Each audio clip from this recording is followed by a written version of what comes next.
All right. Welcome back to the Below 500 podcast, the podcast where three friends roast each other for following bad teams and giving awful takes. I'm Hunter, I'm Gooch. I'm Wiz. and this episode is brought to you by our first sponsor, Depression. I'm saying Depression because Texans didn't have a first round pick. Patriots did not get Justin Fields, and I don't know what the Cowboys are doing last night. Michael Parsons, best linebacker in the draft. Yeah, I'm but kind of. that's wasn't a huge need y'all needed. Y'all needed We more need everything. corner. I think we're about to get Asante Samuel because the Raiders pick us in. So if they don't pick him, we're next. I think we got him. All's good. Yeah, I saw Sante Samuel going in the first round. Mm-hmm. Hunter, do the Texans even have a second round pick? Oh. No, they do not. Their first pick is in the third round, and I think it's number 67. Yikes. So, first round of the draft concluded last night. What were y'all's overall thoughts of the first round? Absolutely gut-wrenching for the Patriots.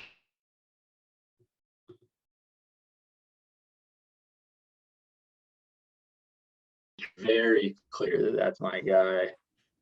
I'm coming around on Mac Jones. I don't dislike Mac Jones. It's just he doesn't excite me the way Fields excited me. I think he's a Belichick guy. I think he's going to fit in amazing. But seeing Fields in a Bears uniform is just sickening. Yeah. Go ahead. I was going to say pretty much last night, I did not expect. My mock was awful. I didn't expect half the picks to happen the way they happened. If the Cowboys don't end up getting Asante Samuel right here, I'm going to be pissed that we missed out on Surtain. But hopefully, if they get him right now, I can be happy about this draft.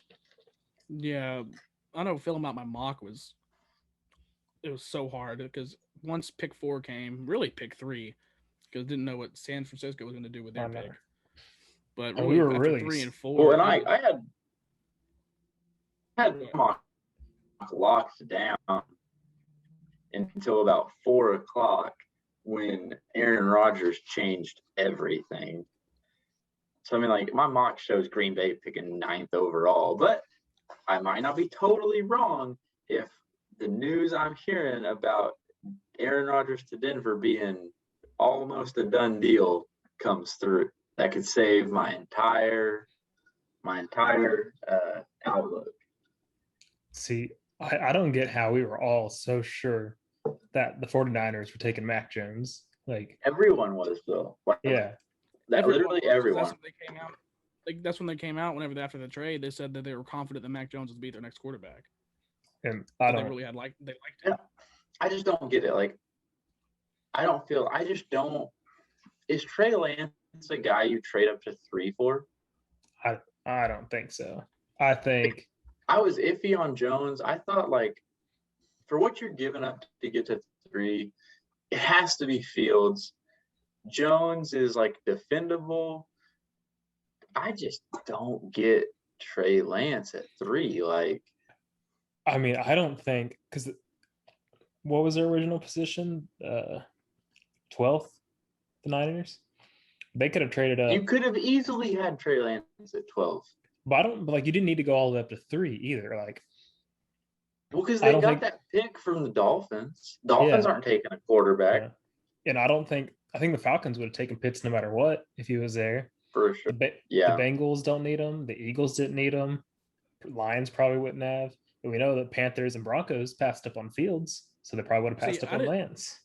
I didn't think the Falcons that Kyle Pitts was such a sure pick in Atlanta, because with them being the 4th overall pick, you'd think they might want to go ahead and draft a replacement to Ryan. And there was talks about them liking Fields or them liking Lance. Well, Lance got taken at 3. Everybody, a bunch of people felt the same way as you, Hunter. The only thing, I locked in Pitts at 4 as soon as they started shopping Julio Jones. That makes sense. because I mean, Atlanta doesn't have enough cap they space. have a stacked receiving core. Yeah, I mean, you unload cap space, you get a solid rookie who probably develops into a Julio Jones type player in the future, and you still keep Calvin Ridley and Russell Gage, who Russell Gage actually showed promise last year. Yeah. And Calvin Ridley I shown just- he has the ability to be a number 1 receiver. He's been a solid number 2 receiver. Who is Kelvin Joseph? And why did the Cowboys just pick him over Asante Samuel? Calvin Jones. My biggest question is, has That's a Kellen question Mond, for Jerry Jones. has Kellen Mond been drafted yet? I was thinking Kellen Moore. He has not. No, he'll probably be like late third, early fourth, I think. I'm hoping he falls to 3 with Houston. Either You know, him. you want your first pick to be Kellen Mond. It's the 3rd round. I mean, He's Watson's fallen probably to 3. staying. Like, Watson, he already came out and said that he All the still teams- is still firm on not playing, and he still wants out, even with all the allegations. Who y'all? Tyrod Taylor, and didn't y'all get another quarterback too? I think it was Cincinnati's backup. Was it Finley? Oh yeah, Ryan Finley. Yeah, I mean, Ryan Finley.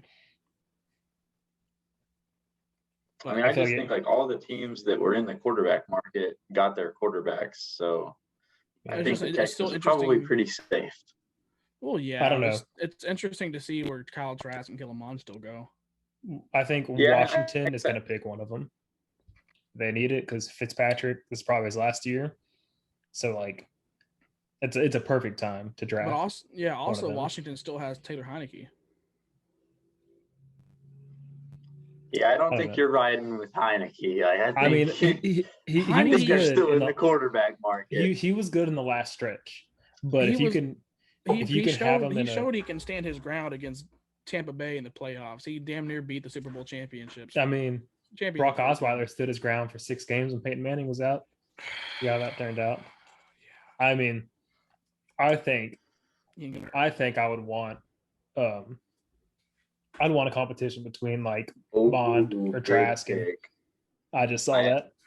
I actually, and I had that in the first round, I believe. I had Jaguars taking Walker Little with their 25 pick. Oh, did they just get Little?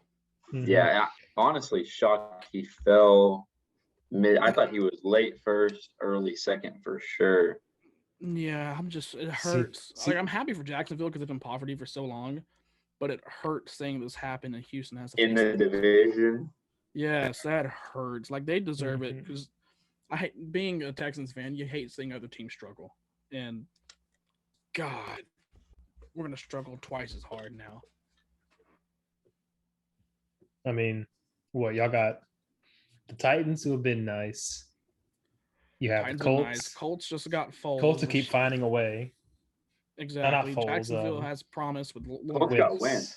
Colts got wins. What did I say? Foles. Foles. Yeah. Yeah. Wentz. I mean, Wentz. We don't really know what Wentz can do. Like, I was looking into it. Wentz led the league in sacks last year and only played 12 games.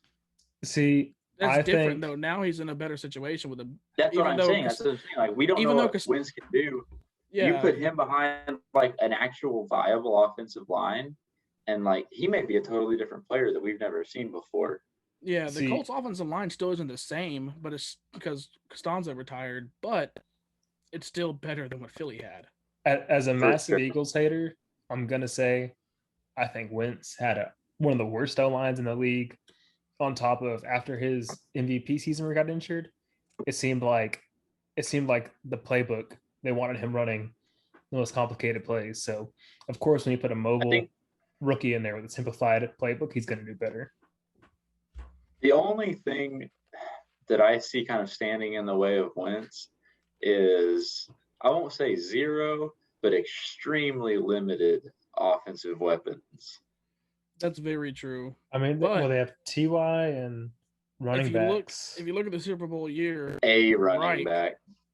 I mean, what? No, they have Frank, Jonathan Taylor and Mac's going to be, isn't? And who? They brought Mac back, didn't they? Yeah, something Mack. He Marlon Mack. Marlon Mack. Yeah, he tore his ACL or something early last That's year. right. I forgot about And their I mean, other running backs are like Swiss Army knives too. Like let me right, see. but I mean, I'm not drafting. I'm not like picking up a quarterback with the intention of him throwing flare routes to running backs. Like, True. Yeah. and it took Yeah. T.Y. Hilton like 10 weeks to like wake up last year. Yeah. And I'm still not sold on. I mean, Jack Doyle and Moe Allen Cox aren't great. They're decent. They're like They're middle of the pack. serviceable, but it also hurts them to not have any wide receivers around them. Like, if they had a wide receiver core to kind of blend in with, then I think you have two serviceable tight ends. But when you have to actually like expect them to produce basically wide receiver 2 numbers, that ain't it. Yeah. They should have went after someone like Curtis Samuel. He could have been done good for them. But I don't know. If you want to talk about free agent additions, Houston has like 30 plus. Yeah, bunch of veteran guys. Yeah, but yeah, it's a bunch of veteran guys and a bunch of like 1 year low risk, high reward players. Which I mean, if we're talking free agency, we're talking the New England Patriots. I mean, if you run down the depth chart of free agency additions plus the COVID holdouts that they're getting back for next year, this team is like, I think people forget how stacked this team was before the COVID season. Oh yeah, y'all lost half y'all's defense. Yeah, I mean, on offense we've got Cam Newton, Mac Jones. So I mean, we're chilling there. You've got just an stable of running backs: Damian Harris, Sony Michel, James White. I mean, that's none of them is like head and shoulders above anybody else, but I mean, it's a solid 3. And then you've got Nelson Aguilar, Kendrick Bourne, N'Keal Harry, and I'm still fingers crossed for us to take a wide receiver in the draft. And then, of course, we have the best tight end duo in the game. That hurt to see. That really hurt. I mean, second best. I think Brady has the best tight end trio. Oh, and what? Brait, Howard, and Gronk. Yeah. I mean, I can see that. Yeah, that's they're in the top 5. Yeah. And also, I mean, I say like we get our holdouts back on defense, assuming we don't trade Stephon Gilmore. Yeah. Why would y'all want to trade Gilmore? Is it just because he's past his prime, or get what y'all can? I think the only scenario that was in a trade up in the first draft scenario. And now that we're past the first round and we've got our quarterback, I think he's probably off the market outside of Bill Belichick trying to pull some miracle for Aaron Rodgers. Yes. Speaking of trades, I heard that the 49ers plan for Garoppolo now is just to hold on to him until someone gets injured and give us a second round pick for him. And that's not a bad idea. No, because I mean, you probably can't get a second for him in that situation. Yeah, no, I didn't see him going back to New England, which I saw a bunch of people talking about that, but there's no way I would have saw that happening. Like, imagine Wentz goes down for the Colts, and the Colts are 5-1. You'd probably take Garoppolo, something like that. I saw somewhere where the Texans were atop of the list for Garoppolo's destination. I don't see that happening either. Yeah. I take that back. I feel like I could in a scenario. I've been a big believer in, like, when you draft a quarterback, especially when you put a first round draft pick into a quarterback, let him sit. I mean, I think that history kind of shows those quarterbacks who get a year, 2 years to like mature behind a veteran quarterback, they prosper. Like most of the guys you see that bust or just kind of wash out of the league after 3 or 4 years, those are the guys that get drafted and are immediately expected to start right away. And I mean, look at every young every young quarterback in the game right now did not start right away. Other than Herbert didn't even start right away. Baker Mayfield didn't. He had like 3 or 4 games to sit at least before he had to come in. I mean, I'm talking like half season minimum, like half season to a full season to just mature, learn the NFL. Because like, I mean, even Baker Mayfield, he was like one of the ones that I was going to use as an example of like, yeah, he sat for a few games, but he gets thrown into the mix pretty quick. And I mean, he's not bad. He's top half of the league. I wouldn't say he's top 10. No, a good example for that would probably be like Ryan Tannehill, who was not cutting it with the Dolphins, but he went somewhere else and sat a little for the Titans and came in when he got his chance. Right. Was just head and shoulders better than Mariota. Now look at Mariota. And like, yeah. I mean, Pat Mahomes sat for a year. Mm-hmm. Lamar Smith Jackson sat for Lamar Jackson. He did for a full year. He sat for like the first 12 games. There's 10 games. Yeah. And I think Aaron Rodgers. I mean, you're always going to have a learning curve, and getting to take that learning curve as a backup, I think we've seen that that's extremely valuable versus having to take that learning curve in the spotlight with everyone watching.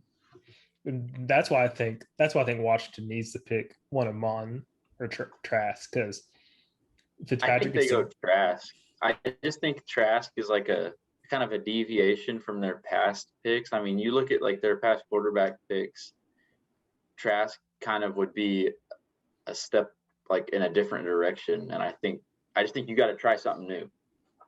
Yeah. I mean, RG3 and Haskins are both mobile quarterbacks that kind of go somewhere else. Right. You're looking at like athletic, like playmaker type quarterbacks who maybe have like a somewhat unpolished skills, whereas Trask is more of your like Mac Jones type pocket, like kind of game planning quarterback.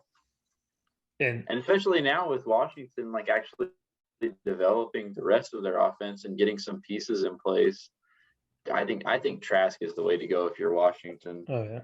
And one thing I got to say about Trask is, I mean, the Gators defense was awful last year, but when the offense was clicking, when everyone was healthy, because Pitts missed like 4 games last year, I mean, that offense resembled LSU's Joe Burrow's offense, where Trask was hitting Kevin Looney and Kyle Pitts with beautiful passes on the money nonstop. But they lost games because of the defense, not because of the offense.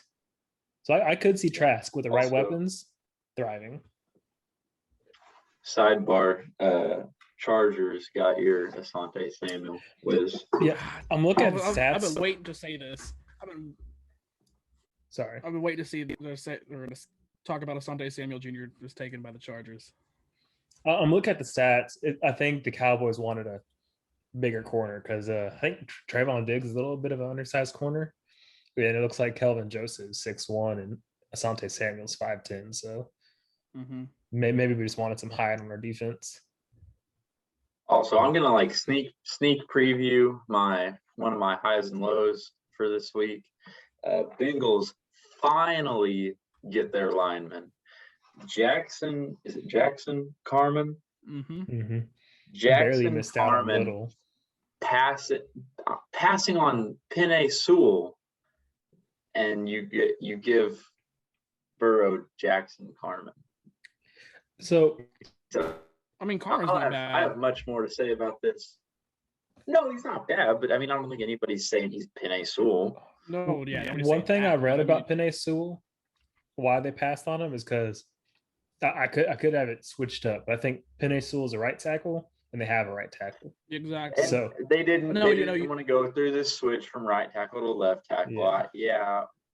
Whatever. Like I said, I got a lot more to say about this come highs and lows. I mean, I will say when the Cowboys were building their offensive line for like 3-4 years in a row, and everyone was pissed while we were taking them, we took a tackle, made him into our center, and Travis Frederick, I don't think Zach Martin. I mean, he moves all over the place now, but I don't think what we drafted him as is what he played that year. So if he is a good player, Zach Martin.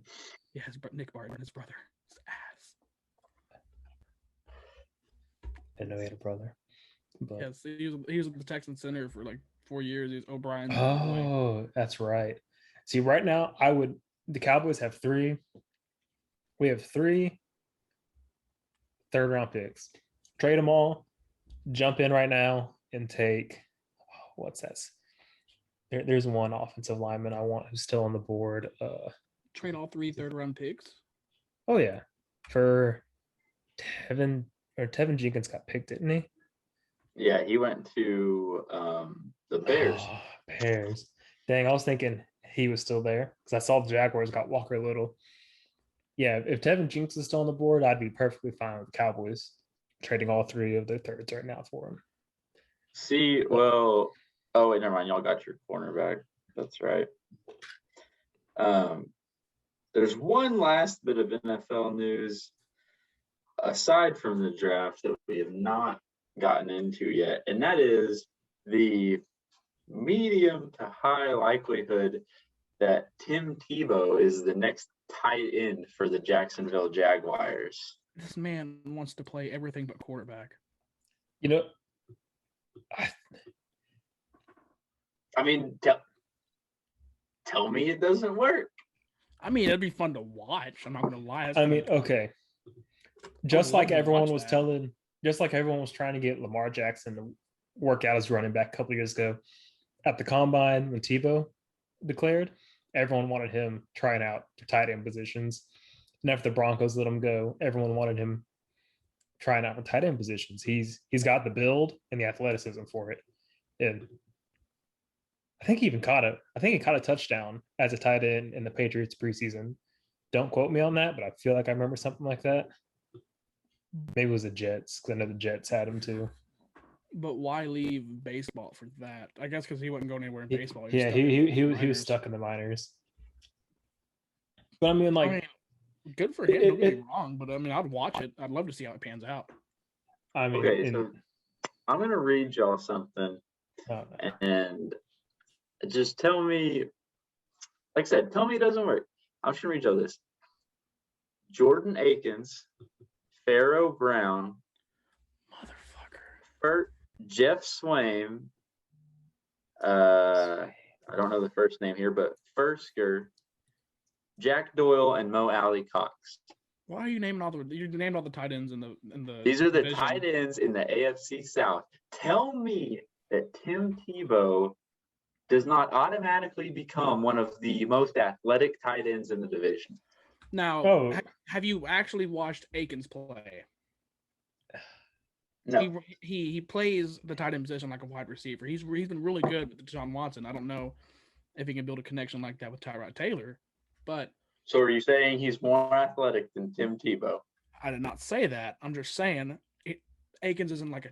That's what I'm saying. Okay. Yeah, I got it. I'm not saying any of them are bad. I'm not saying any of them are bad. I'm just saying I'm not going to sit here and vouch for Tim Tebow's skills as a tight end. I'm just saying in a tight end poor division, Tim Tebow's not your worst option. I mean, if you think about it, I'm looking it up right now. The Cowboys tight ends are Blake Jarwin and Dalton Schultz. I'd take Tebow on a risk. Because, I mean, Blake Jarwin and Dalton Schultz aren't anything special. Jarwin got, good playing time last year. Mm-hmm. How different are Tim Tebow and Blake Jarwin? I mean, not very much. That's what I'm saying. I mean, I guess Tim Tebow also gives you he gives your offense options too, because you have him on the field. He could wildcat comes into question, more trick plays. I think, honestly, with Kellen Moore and his stupid ass playbook, the Cowboys need to sign him because he's always running some stupid fucking wildcat shit. Tim Tebow, he's not like he's going to come in there and want $9 million to play tight end. No. You're going to sign him. No, I can see him going for the minimum. You're going to sign him for, I think he caps out at $1.5 million for a 1 year Oh yeah. like trial deal, you take that. And just to have Tim Tebow on your team, I mean, the Jags front office is building narratives. They're just stacking up narratives right now. But you sign Urban Meyer as your coach. That's a headline. Obviously, you got Trevor Lawrence. Then you turn around, reject all of your roster needs to sign Trevor Lawrence's best friend in Etienne. And now you're gonna sign Tim Tebow so that you can put that all over ESPN. I think that happens. Etienne, And the do Etienne you pick, know who coached Tim Tebow in college? Urban Meyer. It makes sense. And Tim Tebow absolutely thrived under Urban Meyer too. Mm-hmm. I would love to watch it. I mean, Jacksonville is going to be a team to watch in the 2021 season for sure. And this is actually something I didn't think about before, but now talking about it, you get to fill a roster spot that, like, not at quarterback, that is able to mentor your rookie quarterback. You could You're gonna have a probably trade tight Minshew. end. You could probably trade Minshew and have Tebow as your back. I mean, you don't want to plan. You don't want to plan for Lawrence going down. If Lawrence goes down, who cares if you have Minshew or Tebow? I mean, I think if you're writing You can keep Tebow as your yeah, backup, you can keep, you're really rolling the dice with him at playing tight end and being backup. I think you have a greater risk of Tebow at tight end getting injured. I know, but I'm like, I would say just keep two backup or keep one backup, whether it's Minshew or someone else, and then that's your third option. If it has to be that way, Tebow. Say somehow Lawrence and Minshew both go down.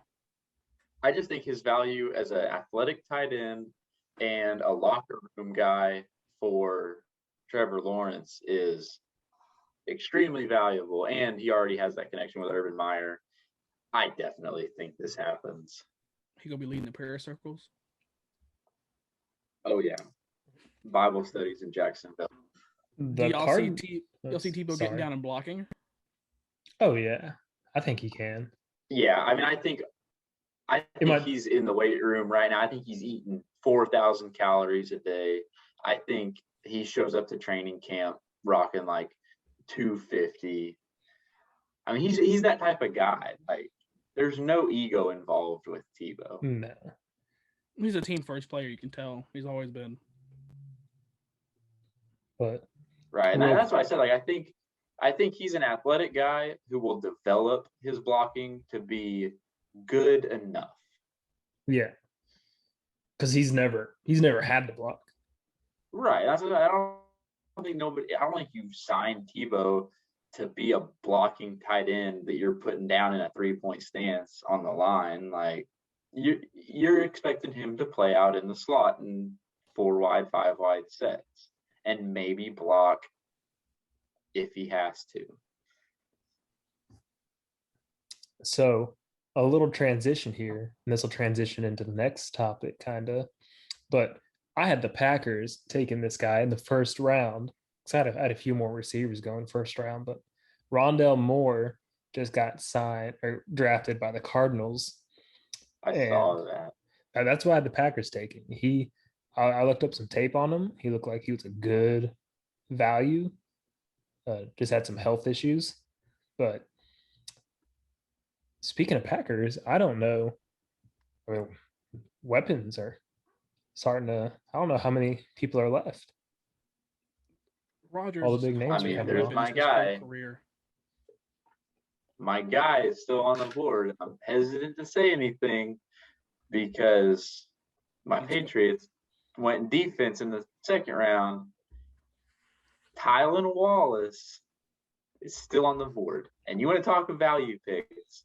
The fact that he wasn't ranked in as high, the fact that he was ranked so low by everyone, I'm telling you, if someone gets Tylan Wallace with a 3rd round pick, that's an absolute steal. I can see him going number 67. I doubt the Texans go offense. I mean, we've got all our defense through the draft. We need a wide receiver right now. That's priority with Will Fuller leaving. God, I forgot about that. Y'all have nothing on our number 1 is Brandon Cooks. Behind him is Cobbs. Cooks is good with speed. Don't get me wrong. He's not washed. He just got to stay healthy. But Brandon Cooks and Cobb play the same position. No, They're Cobb both is a slot. Exactly. We need a true number 2, Yeah. not a slot. Isn't Cooks? No, Cooks isn't a slot. No, Cooks is he's a wide out. And behind Cobb is QT.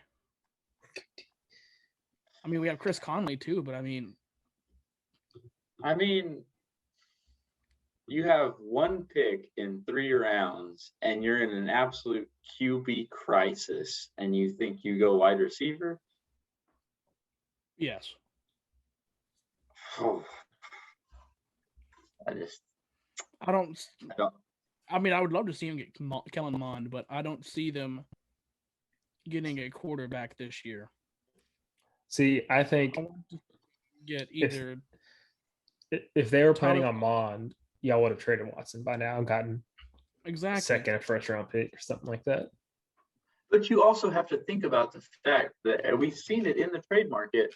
Self-awareness in the Houston Texans front office is at an all-time low. Oh yeah, that's very true. And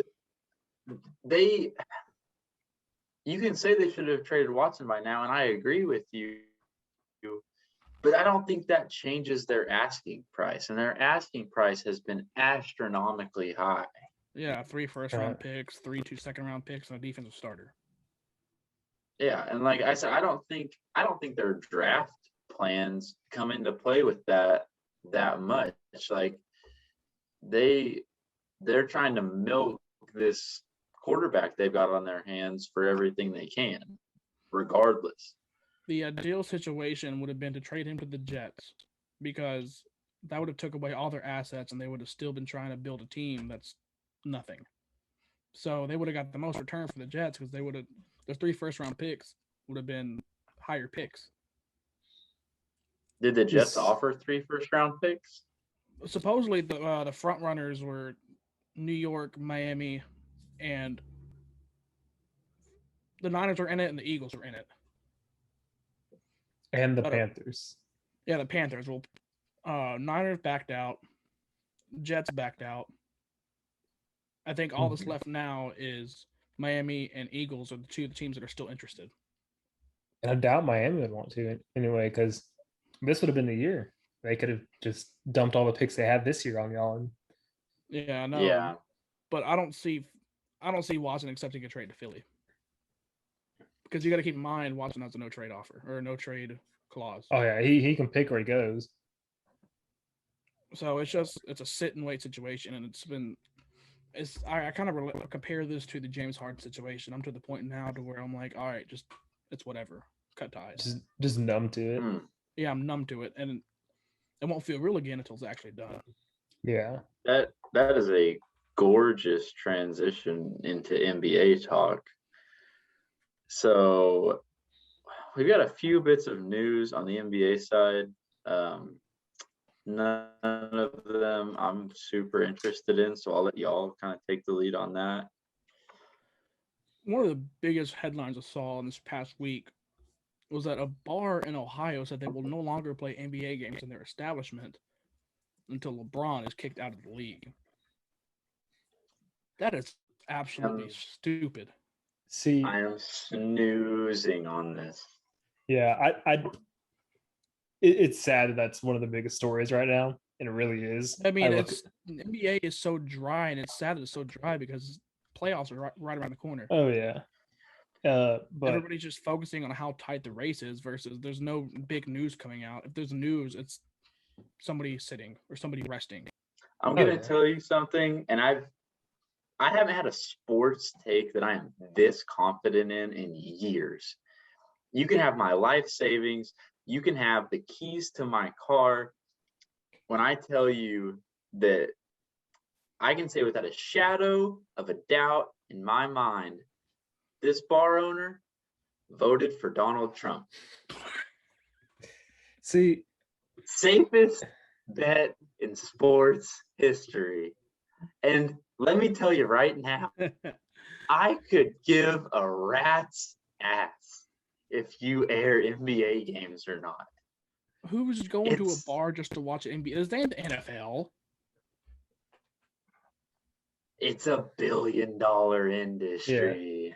I don't get the people who boycott NBA or NFL over kneeling or political opinions. It's just the few people that the few people that get butthurt by that isn't affecting them. They don't care. Yeah, that's just a You fraction. can It's go. a fraction of. Well, that's what I'm saying. Like, It's I've a never fraction of the heard of number this. that actually watch it. I'm not in Cleveland. Like, what is it? Is this like the bar in Ohio to watch NBA games at? I mean, I don't even think they named the bar. I think they made it a big deal because LeBron's from Ohio, and they're like, oh well, this Ohio bar from your home state once you have the league. I think that's the only reason why it was led up to a big deal. Also, does a bar in Ohio even get Lakers games? I can't hardly watch St. Louis Cardinals games, and I'm in Oklahoma. So, like, I just don't care, dude. Like, this means nothing to me. No.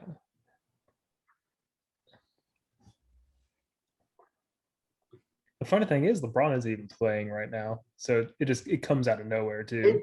It doesn't matter. Like this. Go ahead. This mom and pop, this like small time bar owner, saw a window of opportunity to put himself on the national stage, and props to him. He took it and he capitalized on it. You want to know how concerned LeBron was about it? You know his response? LeBron all he said was, "Oh, damn, I was heading there to watch our game tonight and have a drink." He don't care. I mean, he's a millionaire. It doesn't mean anything. I'd say probably it's probably most likely they probably got some customers out of it. You probably got LeBron haters from the first time he left to Miami. We're like still, fuck LeBron, and you got people. You got MAGA people. You got probably every MAGA customer from the surrounding states. That's the thing, though, is like in this day and age with media, like I hope you're happy with your decision because you are not going back. MAGA bar with motorcycles parked out front for the rest of your days. Mm-hmm. Like I hope that's the clientele you were shooting for because that's who you are now, and you better just roll with it. Are we a MAGA podcast still, or did that stance change? No, we are an open-minded podcast. I stand by that. Are we moderate? We're moderate, yeah. We take shit into account. We're not left. We're not right. As long as you don't piss anybody off. Yeah. With that being said, Wiz, you pissed off a lot of people last night. I pissed off a lot of people. It reached sides of OKC Twitter that I didn't know existed, either. And it reached sides of Rockets Twitter. I'm in OKC, and my tweets don't reach OKC Twitter like this. Our Twitter account has 28 followers. 30. How did this happen? 30. I think we have 30 now. Sorry. And let me see how many impressions this tweet got, because first of all, read the tweet. Read the tweet. Okay. First of all. The tweet is as basic as you can get too. Oh my god. Why am I having trouble finding it? There was like 50. It shouldn't. It should be like the most popular thing on our page. Oh, I was on the wrong account. I was happy that I had the most popular response, and then here you go taking my shine. I know. I'm surprised Wiz didn't pin it to the account. I should. You just gave him the idea too. No, gotta keep the episode pinned. But I tweeted, and it was because Kevin Porter Jr. had a 50-point game, 11 assists, like 6 rebounds, and just a joke. We take a break from the NFL draft to remind you, KPJ greater than SGA. That's it. I put my phone down, I pick it back up, and there are like 5 comments from pissed off OKC fans. And ratio here, ratio there. Disrespect. And number one, can somebody explain what the hell a ratio is? All it means is that someone said ratio or some stupid shit under your tweet, and their stupid shit got more likes than your actual post. It's stupid. So all ratio is about what the likes per post. So someone with 6,000 followers who's an OKC fan comments under our 30 follower below 500 account, says ratio. Of course, you're going to get more than our 5 likes. We have 30 followers, but Well, it doesn't this help that okay. that tweet was garbage. but it was funny. You must have chose like the prime time. Was the Thunder playing yesterday? I Yeah, think so. we But got that must have been smacked why by the people Suns. people must have been tweeting out or searching SGA to see if he's going to play anytime soon. That's probably why. Oh yeah. Well, But- and I will say, as being a part of it, the Thunder Twitter community is active. oh, I Yeah. had to say under it. I tweeted that the Thunder fans are loyal. Holy shit. Look how 'Cause- active they're Dude. active because they've had content since KD left to go to Golden State. Oh yeah. They've had content But- every year. Oh, This dude, we were tweet- selling out games like our second year before we ever even made the playoffs. We were like selling out entire seasons. Kudos to OKC for having a passionate fan base, but shit, it's a tweet. Why Thank we you, This- Wiz. why are we a big market? This tweet had 5,900 impressions, which for a 30 follower account, it just reaching the eyes of that many people is insane, even though it's got like 10 likes. But later on in the night, while the OKC fans are still talking shit on the post, I see a Rockets Twitter account quote my tweet on a thread. The thread was saying, I guess we got, or some, I got to find that real quick. Should have had that ready. But someone Mentioned you in another discussion. I actually saw that. Yes. It was on like or was it Thunder Twitter or Rockets? No, it Twitter? was Rockets Twitter. So someone said, so a Rockets fan said, so I see we got beef with Thunder fans. And then someone responded, one person said KPJ greater than SGA, and they all got butthurt. And he asked them to link the tweet. And it was ours. So it's like, I was looking around and I saw OKC fan accounts just tweeting the opposite, pictures of SGA greater than Kevin Porter Jr. and stuff like that, and then Rockets accounts doing the same thing. I'm like, it was just a joke. You know, It seemed funny. my favorite thing about all this is that we're a Rockets and Thunder fan podcast. I know, How are you And- going to pick our own fans to go against each other? and I even said that at some point. I was just poking fun at Gooch. They probably don't even know who Gooch is though yet. Probably don't. We got 30 But- followers, they're not one of them. I know, but that's why I did it. If Gooch wasn't an OKC fan, I would have picked someone else. We need to start tweeting some OKC content. If they're that active, maybe they can give us a follow back. I thought I swore, I was like, are these some like of Gooch's friends he's got following us? Is that Yeah, I our kept 30 clicking. followers? I kept Like- clicking to see if Gooch is following them, and it said nothing. I'm like, oh, No, dude, I was all in the NFL draft last night. I didn't even know about the tweet until I just started getting notifications. yeah, because you used to talk about having to carry the Yeah, Twitter I- account or something. So I started helping out tweeting on there, and everything. I got things that popping off. I'm like, what do we say? And I went and read Twiz's dumbass tweet. But yeah. So I mean, OKC and Houston have had beef for a while now. Oh yeah, So like And the Westbrook Harden MVP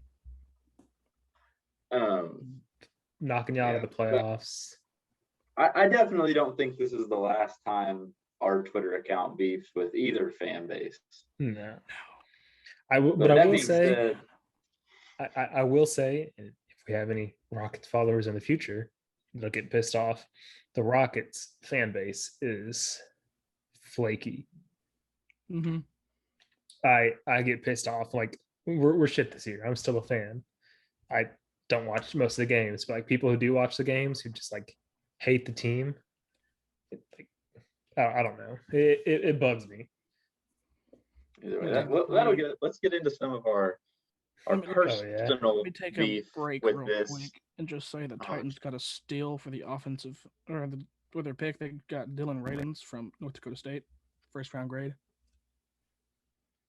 He slid all the way to Never- almost the end of the second round.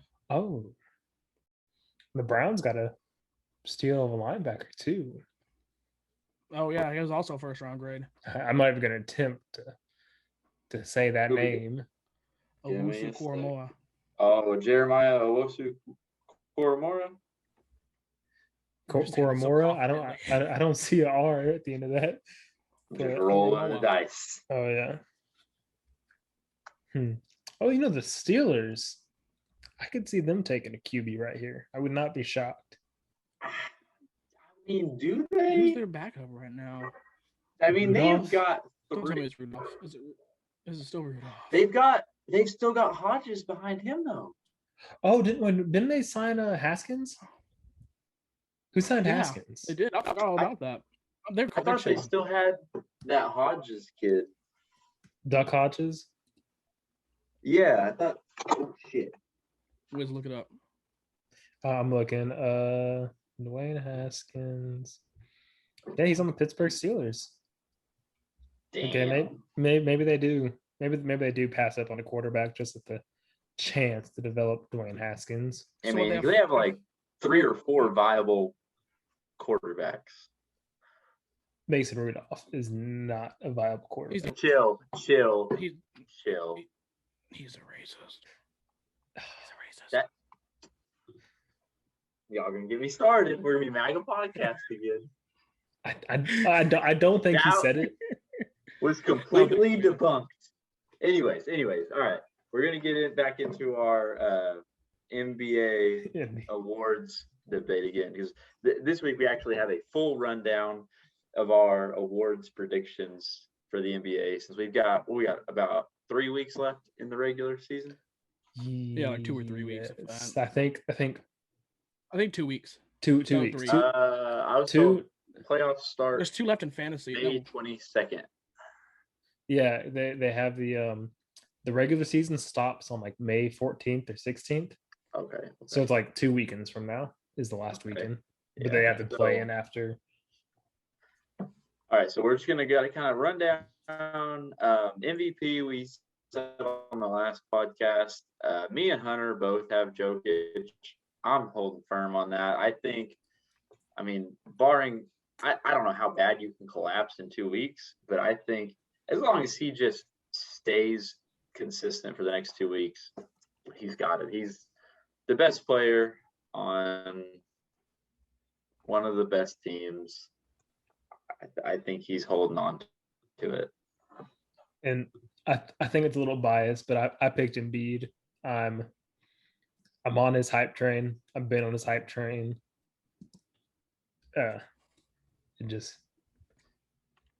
think Jokic's numbers are obviously better, other than points, but it can go either way. Yeah, I mean they're both. No matter either one, they're both valuable respectively to their teams. Oh yeah, I think neither team would be where they are now without either. Exactly. If it wasn't for Embiid's injuries this year, I think he'd be a shoo-in. And I can understand why Jokic is probably going to win it because of that. The only person I'd roll my eyes on if they won MVP would be Giannis, which I don't see that, or Steph. I'd roll my eyes on both of them. See, okay. I was about to say, I thought you were going Steph, and I feel the exact same way. The only reason Steph is listed in any MVP races is purely media. The media alone has somehow injected Curry into the MVP race, and I don't get it. It's because MVP is a media-driven award. Exactly. But yeah, I mean, there's just really not much to say with the MVP race. You've got a couple guys. Poor Damian Lillard. Like, I think Damian Lillard has been deserving of the award like more than a couple times. But he's kind of like in that. He's Westbrook in such a bad situation. Like, yeah, he's just not in a good situation in Portland, and he's just never going to get the love from NBA fans or the media as long as he's in Portland to drive him to an MVP award. It's sad because he deserves it, even though I want to hate him so much ever since he knocked Houston out of the playoffs with that dagger at 3. I've tried to hate him, but I can't because he's just a dog. Yeah, what seed was OKC? You can't hate him with all the effort he puts in. What seed was OKC whenever Westbrook won his MVP? 7 or 8. See, that's what I thought. It took a first triple-double year Right. And the in thing with forever that win that. season was we were not a playoff team. We had, and I mean, you saw it in the first round against the Rockets. We had no business in the playoffs that year. Westbrook absolutely drugged that team to the playoffs. Oh yeah, I will say, come the end of the season, the Rockets were obviously better than Thunder, but preseason rankings, player rankings, every other player in OKC starting lineup were higher ranking than every other player in the Rockets starting lineup. I will say, I mean, that's preseason. Like if you look at how that season unfolded, that team we built that whole team around Durant. Like that team was built to facilitate everything that KD does. So then without him, I mean that team was not built to stand on its own. No. And Russell Westbrook took them to the playoffs out of just sheer spite. But anyways, let's get into like a little bit more of the interesting topics. Yes. Go over y'all's defensive player of the year picks. Okay. So I picked Simmons. My pick. Okay. All right. I picked Simmons just because he's made some good points. He's a point guard, but he defends all 5 positions. He defends centers, he defends guards, forwards, everything. And he's still top. I don't know exactly. I haven't looked up defensive stats, but I know just from the media, he's in the top defensive stat categories. And I don't know. I feel like maybe he deserves the nod just for that. Still, I think I'm buying a lot into the 76ers hype this year. I'm on their bandwagon for the playoffs, but I don't know. All right, Hunter, go ahead with yours. All right, because I feel like Gobert is going to win, but that's not who I want to pick. I want to pick Miles Turner because he's been outstanding on the defensive end of the ball this year. He's averaging a league high 3.5 blocks per game. But the only reason I feel like he might not get it is because he has not been able to stay healthy throughout the whole season. He's changed Indiana versus whenever he's out or on the court. Defensively, he's been obvious. His presence is felt by everyone. The only downside to Miles Turner, which is just a play into the award, is that he's very inconsistent offensively. Yeah, I mean, I don't think that comes into play. I definitely I was just saying a little tidbit on that. That was only downside to Miles Turner to me. One more thing I'll say about Simmons is he 9 times out of 10 he's guarding the best scorer on the other team. So I went safer out, but I mean, I fully believe. I think Gobert gets it again. I mean, yeah, you kind of run into the same kind of logic you have with Giannis in the MVP award of like how many times are they going to give it to this guy? But I think you can make every argument for Gobert here. He won it 2 years in a row, and then Giannis won it last year. And if you look at the numbers, Gobert is actually averaging more rebounds per game this year than he did in both of his two winning years previously. And not to mention, he's obviously inarguably the best defensive player on the best team in the league, and he's the cornerstone of a top 5 defense in the NBA. And like I said, he's the guy. I mean, he is who you think of when you think of defense in the NBA. And he's having a career year on the defensive side of the ball. So I think he's like the obvious choice, and I just don't see how the award goes to anybody but him. Yeah, I've seen something that was kind of piqued my interest because I've been seeing a bunch of players come out and say after they have their best game of the season or a really good game, they say it's because they knew Gobert was going to guard them. Which I think what they're saying is that Gobert, he's a great defender of the paint, but as defending a certain player, I don't know if he has that exact ability to be doing it. And that's the Simmons argument. Like he says, he says when you break it down and look at who's defending who, he kind of gets the nod there. But overall, stat wise and on paper, I think Gobert is obvious. Yeah, he can guard the paint like nobody else. Oh yeah. But whenever you ask him to just guard one single person, that's where you can see his flaws.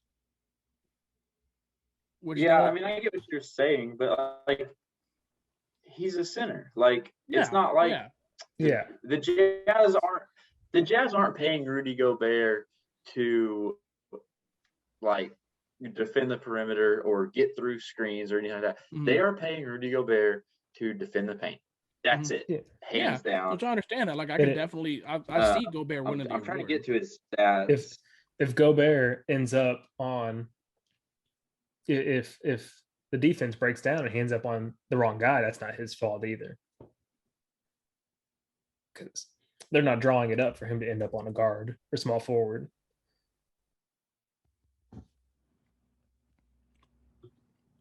I mean, yeah, exactly. So this is what I was looking at. He's, like I said, he's averaging more total rebounds per game than he did in both of his, in the 2 seasons that he won the Defensive Player of the Year award, rebounds per game. This year he's averaging 10, and he's also averaging 2.8 blocks per game, which is more than he's averaged in any of his award-winning games. So for me, if you look at his history with the Defensive Player of the Year award, it's a no-brainer for him this year. If he deserved it in the 2 years prior, he deserves it even more this year. So here's a little comparison to throw into that. Harden won his first MVP, and then the year after, when Giannis won, Harden was better in every single statistic, and the Rockets were still second or third overall, and Giannis blew him out. So I don't know. Definitely, I think. I get what you're saying. I just think, like, when you paint the entire picture, when you bring into the fact that Utah itself has a top 5 defense in the league, if you strictly look at opposing points per game, Gobert is the heart and soul of that defense. And I mean, he's clearly at the very least a top 3 defender in the league. And he is the entire core of one of the best defenses in the league. I think it's obvious. And if I were to vouch for Gobert over Simmons, I'd say the 76ers have been fine in games Ben Simmons has missed. But if Gobert was out for an extended time, I think if Gobert was out for an extended period of time, I think that team would fall apart. So, okay. If we're looking at it as a most valuable defensive player of the year, I think Gobert. Yeah. All right. Well, let's move on to the Rookie of the Year. That kind of like his relationship with. Yep. I'll go ahead and go first on this one. 2 months ago, a month ago, this wouldn't have been a hot take. I'm riding with LaMelo Ball as the Rookie of the Year. I understand he's been injured. I understand he's missed a significant amount of time. And in that time, a ton of players have really tried to close that gap on him. But I think if you look at his body of work in the time that he was healthy, before he got injured, there was nobody out there that would have argued with me that he was the Rookie of the Year. And then when you tack onto it the fact that there is still a chance for him to make it back in time to have a playoff push and even play in the Hornets play-in game, assuming they stay at the 10th spot. I think oh, sorry. I was going to say, I think he's so valuable to that Hornets team. And even though he doesn't have a full season to judge him off of, what we have seen of him, I'm hard pressed to find a rookie that has done better in their time on the floor, and has meant more to their team than LaMelo Ball has. So I'm actually going to ride with you on LaMelo Ball, thinking about that now too, especially if he does come back and helps him down the stretch at the end here and secures a play-in spot. Does the play-in, do those games count towards MVP voting? I would imagine not. No, because like if you said the regular season ends on the 14th, the playoffs don't start until the 22nd. I'm assuming they're counting the play-in games as the playoffs, so okay. I would imagine that consideration. I was going to say, season. I mean, even if he comes back, helps him win a couple games, secures a play-in spot, that would solidify him. But even if he comes back and it's not like a big playoff push type deal, if he just plays the same way he was, if he just doesn't show a significant fall off after he comes back, assuming he comes back in the regular season, I think that solidifies the award for him. But a shameless plug here as a Rockets fan, I will say, I think without a doubt, the third best rookie this year is Shawn Tate. He's not even on. Like, I'm looking at rookie NBA rankings by future potential. He's not even in the top 5, and he's got rookie numbers comparable to LeBron. He's getting comparisons to people like Draymond Green and Paul George, and he was an undrafted rookie and has been thrown onto the worst team and told to he's an undersized power forward playing next to an undersized center, and he's our best defender. I mean, he's done everything you can ask of him and more. So I don't know. I'm not saying he's rookie of the year, but while we're talking about rookies, I thought I would hype up Shawn Tate. See, I saw you type in Tate, so I knew there was going to be some kind of bias in there. I thought you were going to pick him as your top pick. See, I was gonna, I was, but I couldn't think of a way to spin that. So no, but I would say, like, if you're telling me he's not better than his season hasn't been better than like Halliburton, I think you're wrong. I mean, yeah, I saw this in the notes, and I'm just letting Wiz have his little moment to hype up his Rockets before they finish with the worst record in the NBA. And the Rockets have fallen behind too. Like, we're like 4 or 5 games behind the Timberwolves now. Timberwolves have a risk of falling out of the bottom 3. And with OKC, are y'all in a tie with them, I think, now? I looked at it today and I can't remember. I know we are sliding. Yeah, y'all could end up with 1-5. Think about that. That would be phenomenal. Run a tankathon real quick. Sim lottery. OKC 1. OKC 1. Rockets 5 in the first lottery sim. We're a game and a half ahead of the Timberwolves. I have to say, I don't know. The Rockets are obviously tanking this year, but I hate the lottery system. I don't think it prevents. I don't think it prevents tanking, and for teams like the Rockets, who will probably only be like next year, even if we're terrible, we'll be middle of the pack, 5 games out of playoffs, something like that. But we're not going to be bottom of the barrel again, and we don't deserve to have to give up our pick to OKC because we only have a 33% chance at first. Just yeah. Hey, I'm just saying, I'm ready for Cade Cunningham and OKC. That's all I'm gonna say. God.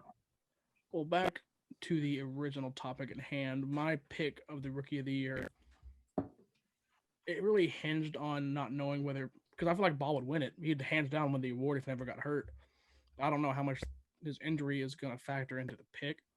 So I went with the second best option, which is Anthony Edwards. He's shown to be a great rookie in Minnesota. I mean, Minnesota's nothing right now, but he's holding his own. He shows maturity. How old is he, like 19 or 19, 20? 19 or 20. Yeah, he's 19 or 20, but he shows he's mature enough to handle the workload of See- being asked to be your scorer. Because who else did they have? Well, D'Angelo Russell was hurt. When he was hurt, you had Rubio throwing out assists, and your main scorer is Anthony Edwards. Anthony Edwards and Cat. So one thing I could say is like, do we value Edwards? So at the beginning of the year, he was extremely consistent, shooting below what he was shooting awful, like 40, Yeah, below 40.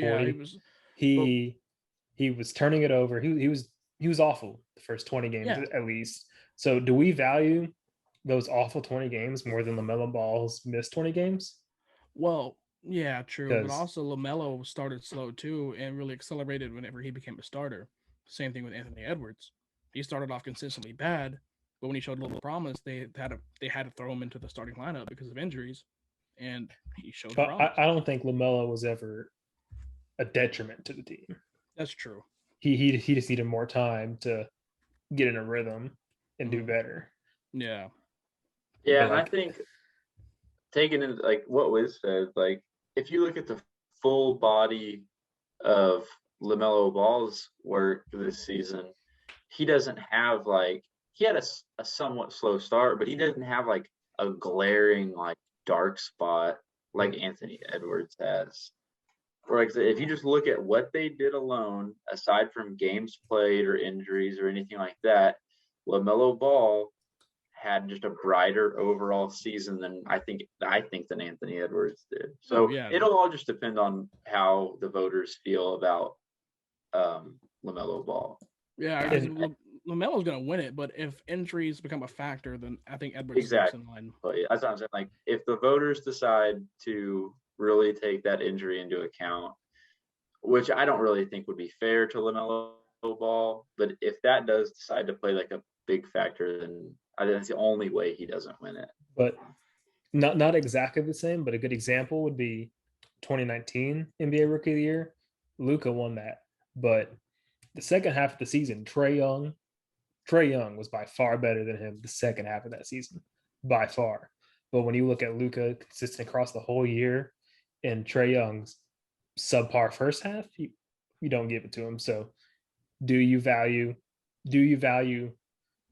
subpar games over missed games? Yeah. So on to 6 Man of the Year, but before we get that started, let's take a live draft break and discuss why in the hell the Steelers picked a tight end in the second round. So I was actually looking at the tight end market. I don't know. Is that the Penn State? Yeah. Apparently he's pretty good. But yeah, it does seem weird. They went tight end. Don't believe in Ebron as their option. No, Ebron's a drop machine. But I mean, what Steelers are trying? Their defense is good. We know that. So maybe they're trying to do all they can to help in his last year. How did Ebron have so much success in Indy, but when he went to Pittsburgh, his Detroit Lions caught back up to him. He still had drop issues in Indianapolis, but I think I hate to hype up the Colts, but that's how good Andrew Luck was. Yeah, unreal accuracy, unreal touch. No, it wasn't even Luck throwing him touchdown. That was Brissett. No, that was Luck. Brissett was he there for 2 years? I think he was there for 2 years. One of the years was Luck, and that was his real breakout year before he left.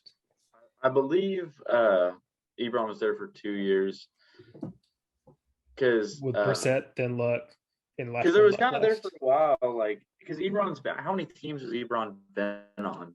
This is his third. And this is third. And it seems like it kind of follows, like you kind of see the same thing out of Ebron everywhere he goes. He has a real good first year and then kind of slacks back in his second year and then he gets moved. And then he'll kind of have a resurgence and then he'll kind of return to mediocrity. And I think that's kind of what happened with him with the Colts. Like he had a year with Andrew Luck, looked real good with a real good quarterback. And then Brissett took over, and he didn't look as good, and they moved him. Now I think you're fixing to see the same thing in Pittsburgh. Mm-hmm. I think you kind of saw that in Pittsburgh 2 halves of the season, but yeah. Back to the NBA. we're on six man of the year.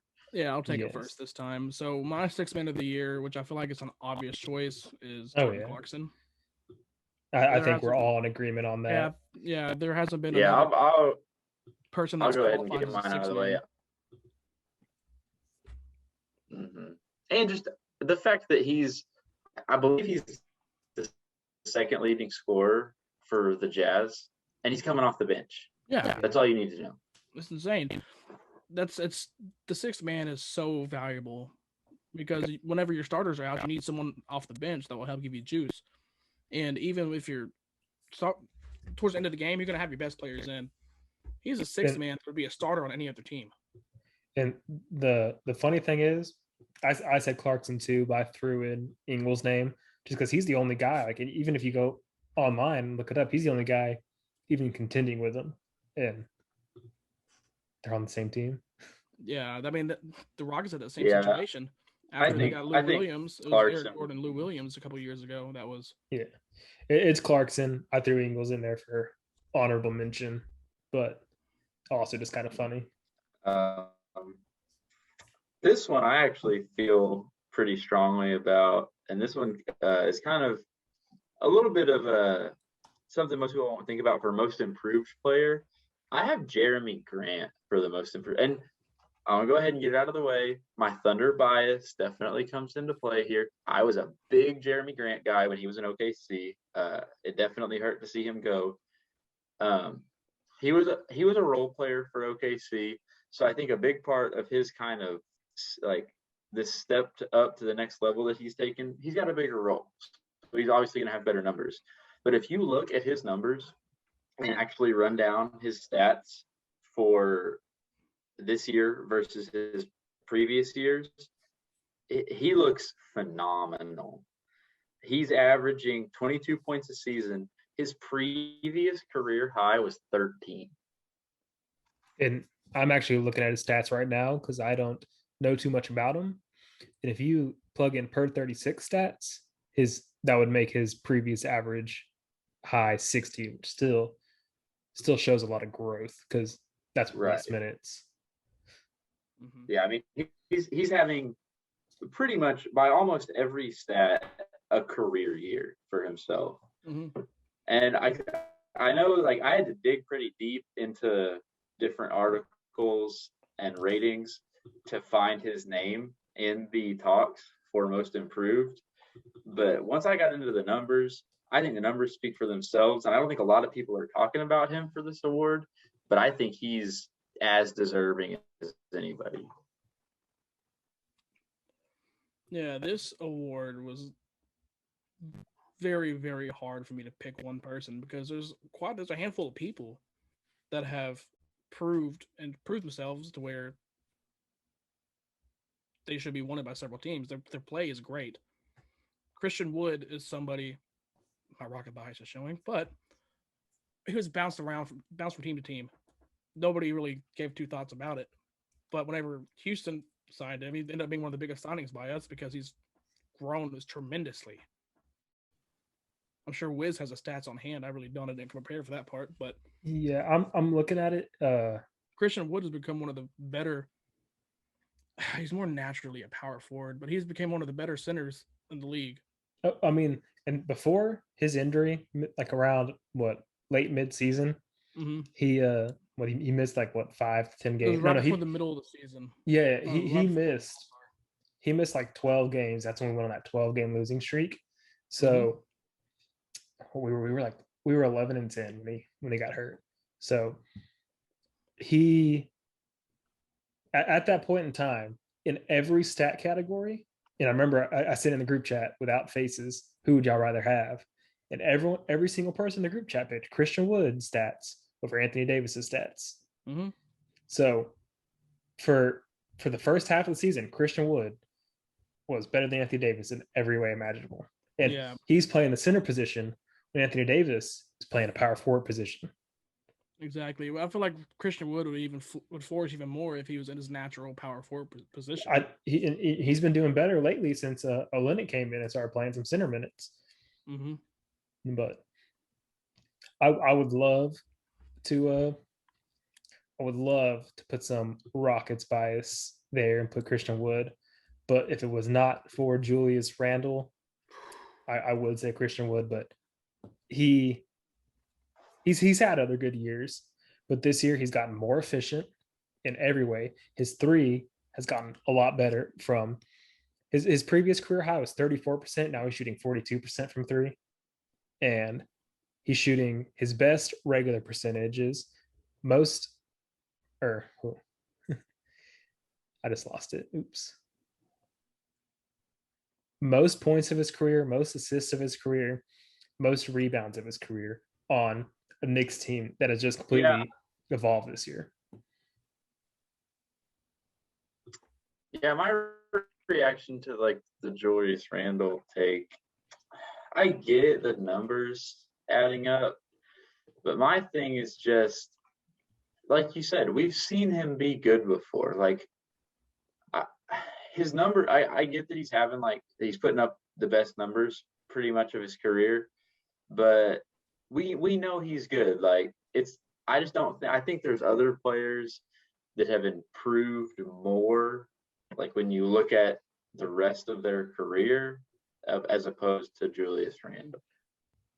I don't know. I would say honestly, Julius Randle deserves to be in the MVP conversation before someone like Curry. I didn't know where you were going with that sentence at first. No. I'm not saying he's MVP. Very, very I'm not saying he's top 5 MVP, but I'm saying I think that's how he's taken a leap. And while guys like Christian Wood and Grant have gone from below average to above average, he's gone from average to a star. I get what you're saying. Yeah. I think he's the obvious choice. Hit Coach of the Year and then wrap up NBA. Wiz, looks like you have like 6 or 7 candidates here.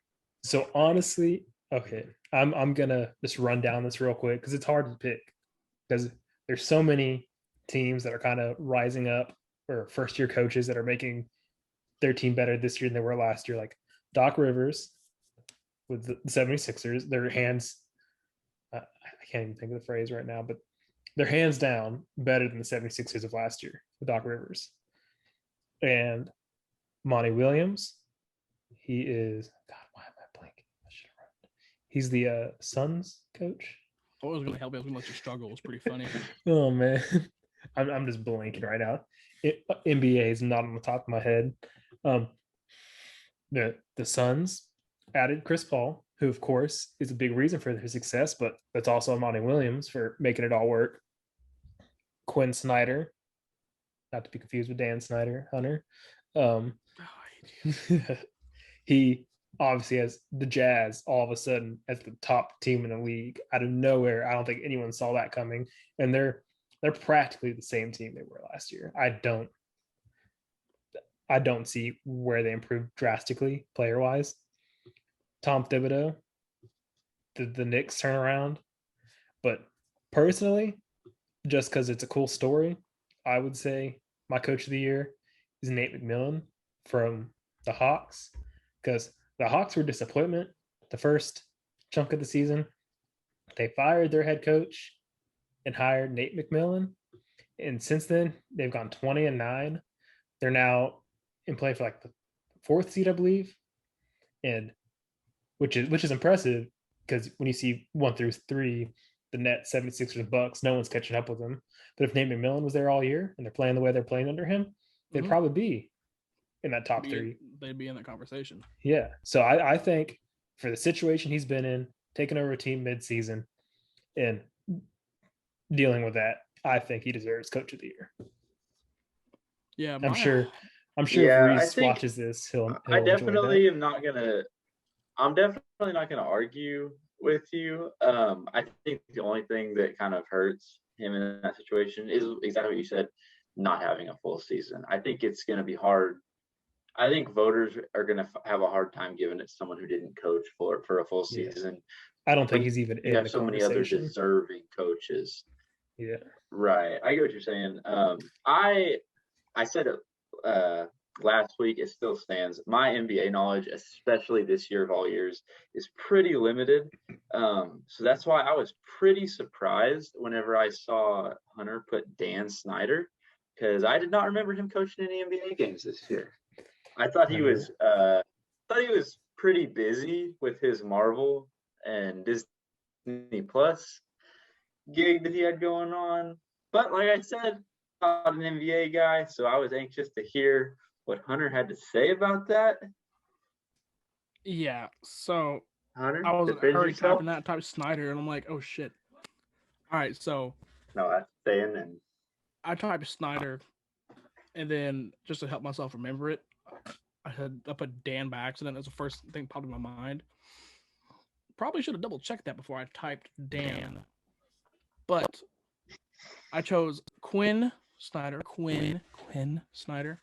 as my pick, only because I feel like that's who the media is going to choose, since they're the best team in the NBA. That's kind of how they decide that. But my heart, Tom Thibodeau turned the Knicks around from nothing into a team where now players want to go play for the Knicks again. Tom Thibodeau helped make the Knicks relevant again. It's been since Melo was a New York Knick since they were relevant. I mean, yeah, Right. we're a year removed from the Knicks missing out on KD and Kyrie and not getting Zion. Exactly. And everyone was like, the Knicks put all their eggs in one basket and missed on everything. And now they're in the thick of the playoffs. When they signed Julian Randle, everybody Right. clowned them for that being their top pick from free agency. Oh, yeah. And how many times have we heard the media say that the NBA needs the Knicks to be good? I mean, because like the NBA is just a better product when the New York Knicks are good. Oh, yeah. So I definitely get what you're saying with that, Hunter. I had a big sleeper pick that I'm actually pretty confident in once I started digging into it. I have Steve Nash as coach of the year. Hunter's shaking his head at me. I don't get the doubt behind Steve Nash. Everyone's quick to jump and say it's the players. His roster is so stacked he doesn't have to do anything. We saw that before not play out that way. Go back to the 2017, 2018 era Rockets. That lineup was stacked to the rafters. And how deep did y'all go in the playoffs that year? Are you talking about when we lost in 7 to the Warriors? Like I said, I didn't get that deep into it, but Mike D'Antoni had an embarrassment of riches. And he was first in the Western Conference and then got an early exit from the playoffs and didn't win coach of the year. No, that was the year we went to Game 7 in conference finals. So it wasn't an early exit, but it was in Game 7 we missed 27 straight threes, and to D'Antoni's fault, to not being able to exactly. So that was else. my counter argument for Nash, is he's kind of the anti D'Antoni in this situation. He's in a similar situation, a roster full of ball players, but that he has so far successfully managed. And are we aware that D'Antoni's an assistant coach on the Nets? I was unaware of that. Once again. See, but anyway, that doesn't take away from what I'm saying. You've had players coming in and out of that organization all year long. You've had injuries. You've had everything an organization could possibly face. And Nash has consistently kept the chemistry and the level of play in Brooklyn extremely high. And so that's my argument for him as coach of the year, as kind of a sleeper, is just his management of everything that's gone on in Brooklyn and his ability to keep them at the top of the standings amongst injuries, new signings, trying to balance KD, Kyrie, Harden, mean, that takes true skill as a coach. And you kind of saw everyone called him a player's coach for most of his career, as kind of he would just show up and kind of let the players hash it out themselves. And that seems to have been working for him this year in Brooklyn. Yeah, your comparison with Mike D'Antoni kind of, I don't know if that's a good, accurate one, because D'Antoni brought his own kind of offense. He didn't just let the players play. Mike D'Antoni brought his 7 seconds or less offense. Right. It wasn't necessarily a full organizational comparison. It was just a comparison in Steve Nash's ability to manage the talent on his hands versus Mike D'Antoni's inability to manage his. Oh no, he was able to manage his, because I will stand confident and be blue in the face saying that we would have won the finals that year if Chris Paul would have never pulled his hamstring. We were up 2 games on the Warriors, an adversity that they have never seen in the playoffs. But that ties exactly into what I said about Steve Nash.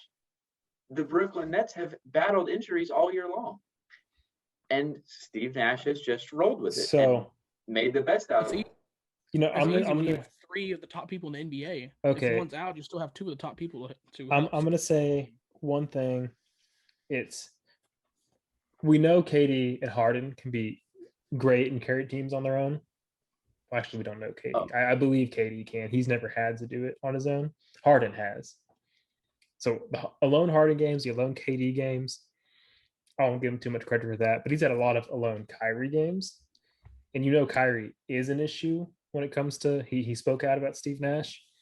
So that's something Steve Nash has dealt with properly. And I don't know if it's getting too off topic, but still on the same topic.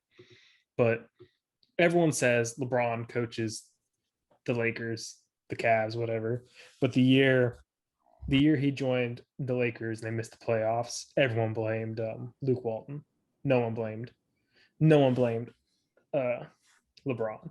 So is KD, Kyrie, and Harden responsible for the Nets' play style success, or is it Nash? I mean, I get what you're saying, and that's the standard argument against Nash in this situation, is that he just has players and that he just lets his players play and kind of stays out of their way.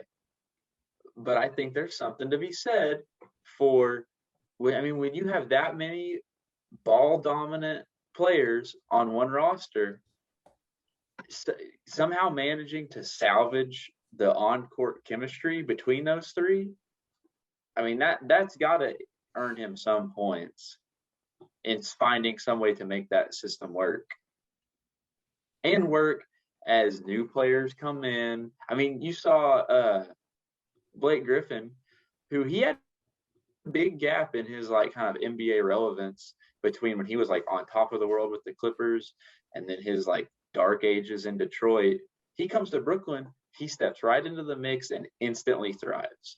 And with the amount of talent and the amount of possessions being utilized between KD, Harden, and Kyrie, that's a big deal for a player like Blake Griffin to instantly come in and instantly fill a role like that.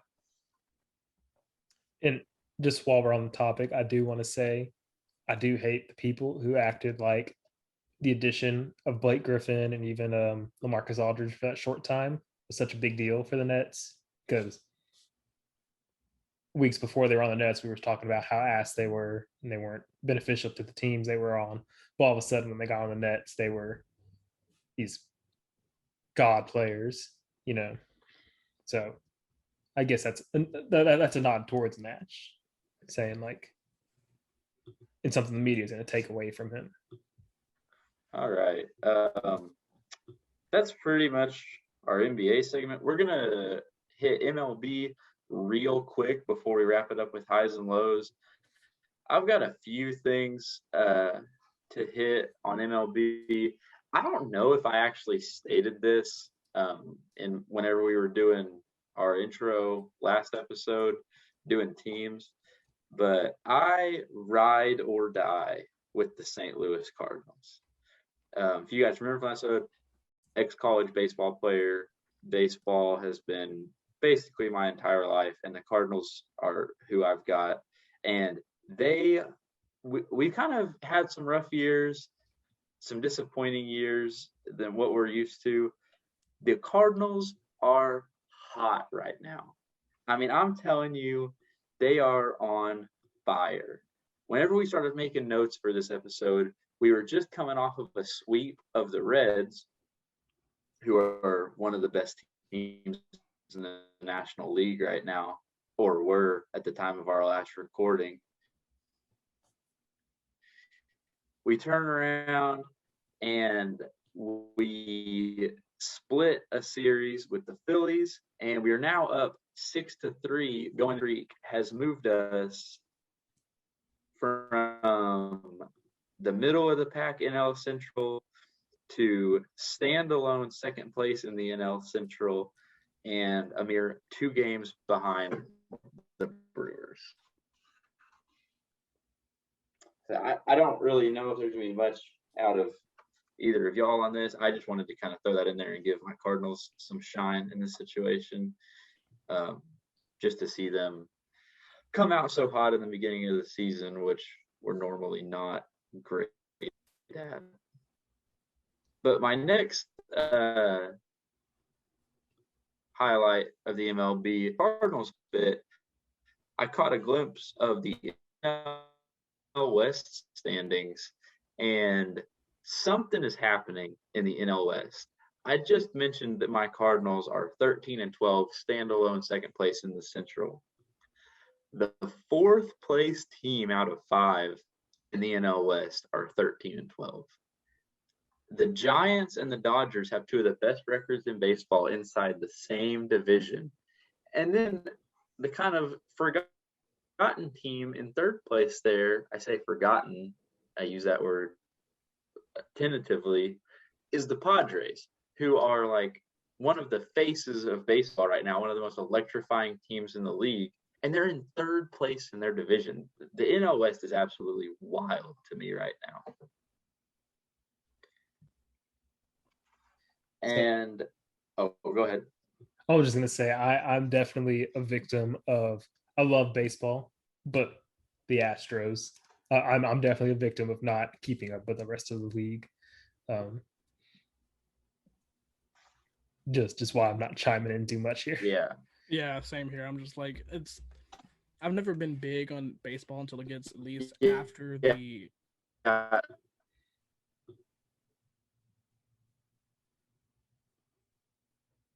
until it gets after the. You good? Until, yeah, you good? I hear you cutting out, so I stopped talking. Oh yeah, I'm good. Okay. Well, anyways, I start paying attention more after the All-Star break when it gets closer to the playoffs. That's when it gets more exciting. Right now, it's the beginning of the season, and anything can still happen, so it's hard to and keep track of everything that's going on. We said the same thing last episode, that really there's no reason to really get too invested in it until about August comes around.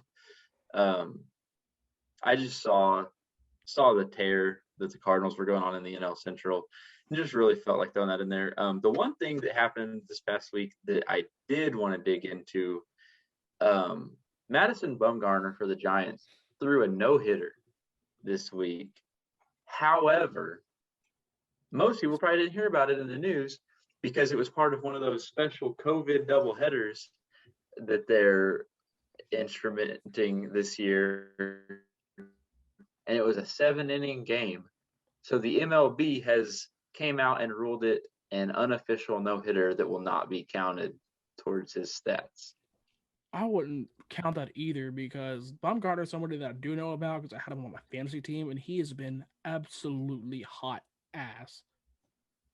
I mean, that doesn't take away, that doesn't mean that that hit no hitter doesn't mean anything. Yeah, I know, but we'll never know because it would last until the 9th. I don't see him lasting prime Bumgarner, yes, but now towards the end of his prime, I don't see that him lasting all the last 2 innings with it. I'm gonna say I hate MLB's COVID rules, because I think I mean, it's 2 innings. I guess it adds up to 4 when you have back-to-back games. But it's 4 innings really matter that much when most times in doubleheaders you end up players don't not all the players play the games back to back. And I even if you think about the extra inning rule where you have someone start on second, I think that's just awful. I think the MLB just managed that horribly. So I actually have a rebuttal to Hunter saying that he kind of leans towards the side of the MLB with the situation. As a low-level call, got a draft interruption? I'm sorry to interrupt, but the Tampa Bay Buccaneers just drafted Kyle Trask. Oh, Brady's successor. Oh, yeah, because like Brady's that. obviously not going to last. Yeah, I think he's got 2 years. Kyle Trask, 2 years under Brady with Mike Evans, Chris Godwin. I like that. Possibly I like that a lot. Maybe still Bruce Arians coaching. Oh, yeah. I mean, Bruce Arians, one of the best coaches you'd want for a young QB to develop. I like that a lot. I'm sorry for interrupting you, Gooch, but I glanced over and saw Kyle Trask to the Buccaneers, the last pick in this. I really like that. And you saying that officially means that Kellen Mond is in the 3rd round. Oh, yes. Anyways, back to me tearing apart. back to me tearing some holes into Hunter's Madison Bumgarner take. I played low-level college baseball, which means a lot of doubleheaders and a lot of 7-inning doubleheaders. And as a pitcher, I can tell you that a no-hitter through 7 is just as hard as a no-hitter through 9. And I think the biggest piece of evidence to argue for Madison Bumgarner in this situation, which I'm kind of putting towards you, Hunter, in a 7-inning game, COVID rules still apply. If he would have thrown a 1-hitter, would it still be a 1-hitter? No, I never once said that. I don't think it should count. I'm just saying I should have more clearly said he should be happy that it was during a 7-inning game and not a 9-inning one, because I don't see him lasting through a 9-inning. No, I didn't say. Yeah, that's why you. I just really gonna rebuttal me. I'm like, no, I'm not rebuttaling. I think it should count. I mean, he played the game and didn't hit. Just put an asterisk next to it. I don't even think. I wouldn't say an asterisk because it's not Madison Bumgarner's fault. Like, he didn't choose to throw this no-hitter in the post-COVID year. This just really, I've had a problem with MLB's executives and the commissioner's office for a while. I think they do a terrible job. The unwritten rules of MLB are also awful, and I think that kind of ties into why they made the 7-inning not official either. And that's the thing is, I mean, like, you just have all these.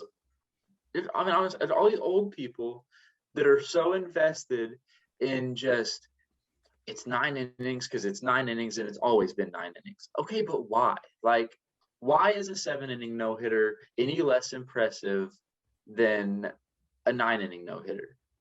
And like I said, I read that online about if it was a 1-hitter, no one would have a problem counting it as a 1-hitter or a 2-hitter. But because it's a no-hitter in 7, we have a problem with it. And the fact that the MLB didn't take up for its player in this situation and chose to kind of I'm losing the word, but the fact that they chose to I cannot be able to think of it. I'm just really disappointed in MLB for not taking Madison Bumgarner's side in this. Yeah, it should have been recorded as an official no-hitter, but because of good old COVID. Yeah. Anyways, last bit of MLB. Go ahead. Just while I'm dogging on the unwritten rules of MLB, I want to point out, I think it was last year with the Padres, didn't Tatis hit like a grand slam? I might be getting the player team wrong, but they were already up big in 9th, and he had a grand slam, and he got shit for it, saying you don't do that. They were up 6. But I just want to point out. Well, I think it was. I want to say he swung on a 3-0 count or something. Yeah, he should have. But who cares? And I'm gonna go and correct you before you get hate. It's Tatis. That's why I looked up. I was like, Yeah, I get what you're Tatis. saying. I But- know exactly what you're talking about. I believe it was a 3-0 count I think it was 3-0. It might have been 3-1. Yeah. You're supposed to take the big pitch.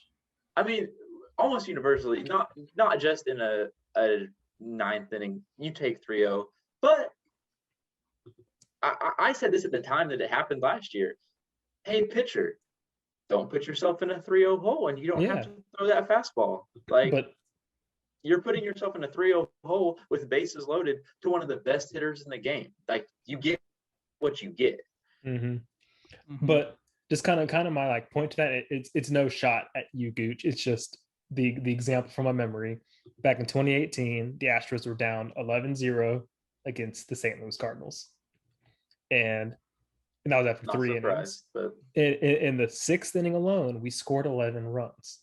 And baseball, I mean, there's no time limit on an inning. Anything can happen. So I think out of all the unwritten rules, a rule against piling it on is just awful. Because I mean, like, and the unwritten rules are slowly going to start kind of fading away as this new generation of players comes in.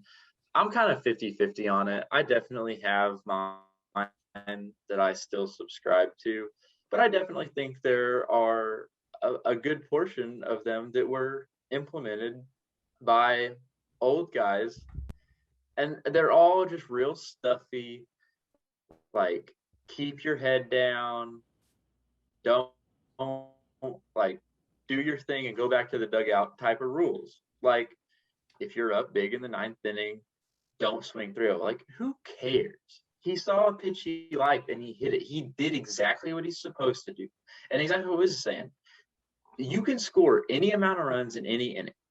So, the unwritten rules, and tying this back to Bumgarner, which started this, there's just no reason to take this hardcore stand over 2 innings. It doesn't make any sense.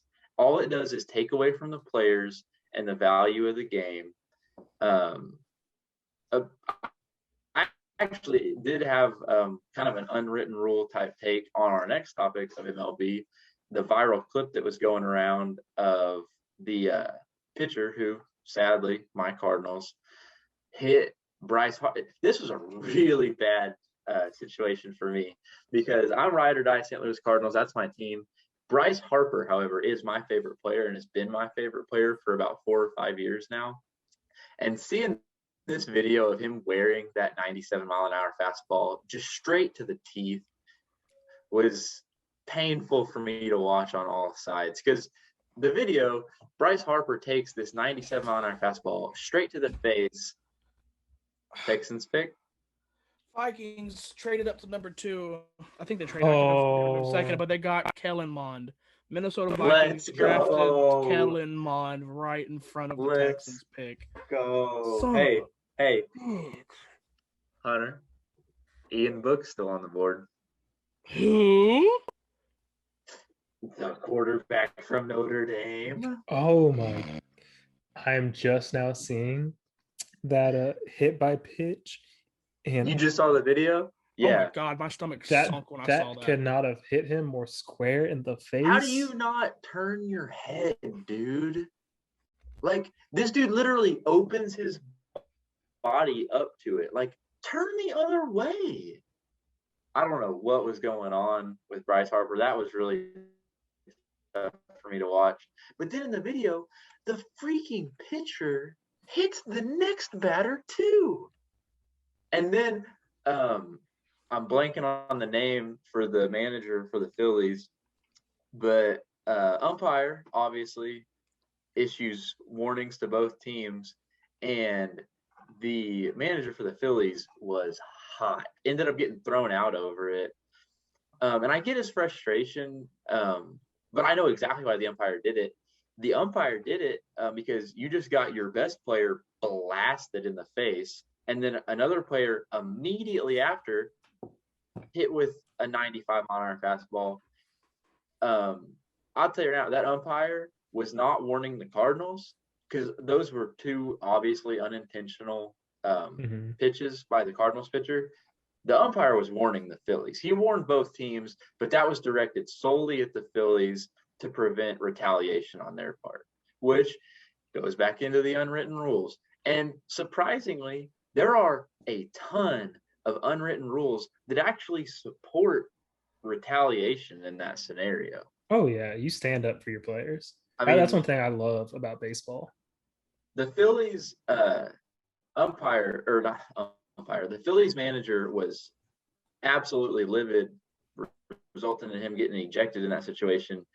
But what the umpire, I'm dying, did, he saved that game, whether you like it or not. He saved that game from turning into just an absolute bloodbath.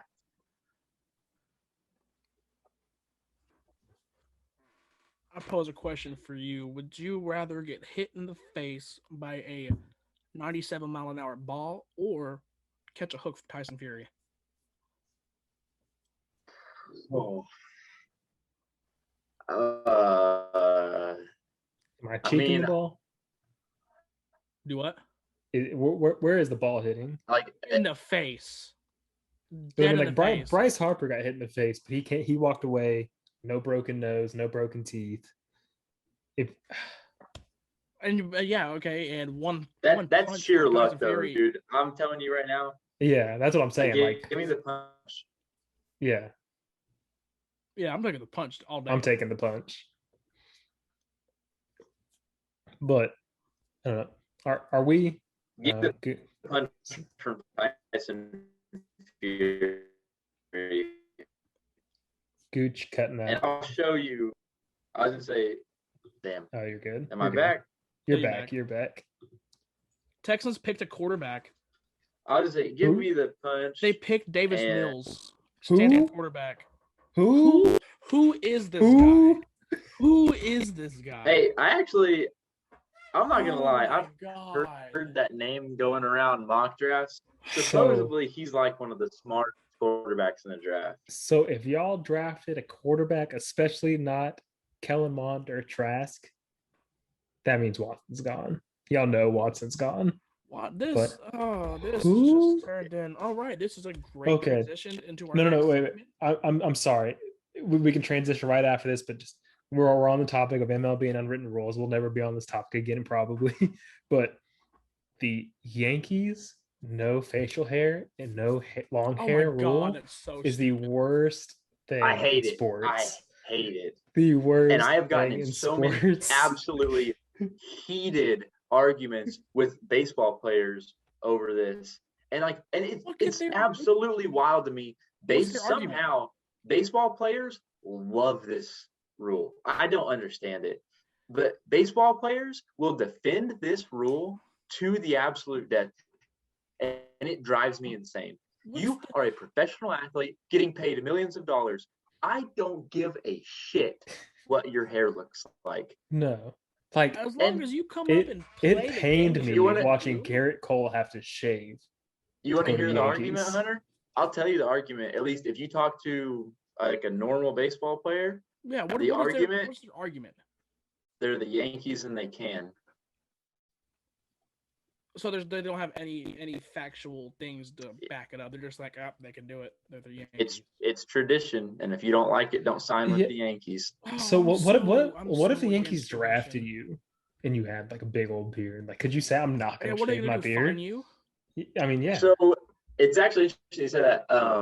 Wiz not be able to pull this up. I can't think of it off the top of my head. The Orioles. I believe it was the Orioles, had the exact same rule for a very long time and had that exact situation. They signed a blockbuster free agent who I freaking can't think of the name of off the top of my head, and he refused. He had, I believe he had long hair. I don't think it was a beard, and he refused to cut his hair. And guess what? The Orioles no longer have that rule because they were not willing to lose this blockbuster free agent. And we've seen multiple big time names go to the Yankees and comply with this rule, but it's a matter of time. I hate this rule. It's the dumbest thing in baseball, and it's a matter of time before we see a true superstar baseball player sign with the Yankees and fight this rule, and it'll be gone. It's Garrett a Cole matter should of have done time. it. Garrett Cole He had should long have, and I hair really and a hope he beard. would. I really was like hoping he would in that situation, and I was extremely disappointed in him for not taking a stand in that situation. And then this is like my last thing before we get off of MLB, just to solidify my stance on the Tyson Fury punch versus wearing that pitch. This is a picture of Giancarlo Stanton. That was the result of an 88-mile-an-hour fastball. So Okay, that's all I the punch. need to see. Yeah, Tyson Fury can punch me all day long. Anyways, that will take us to our final segment, highs and lows.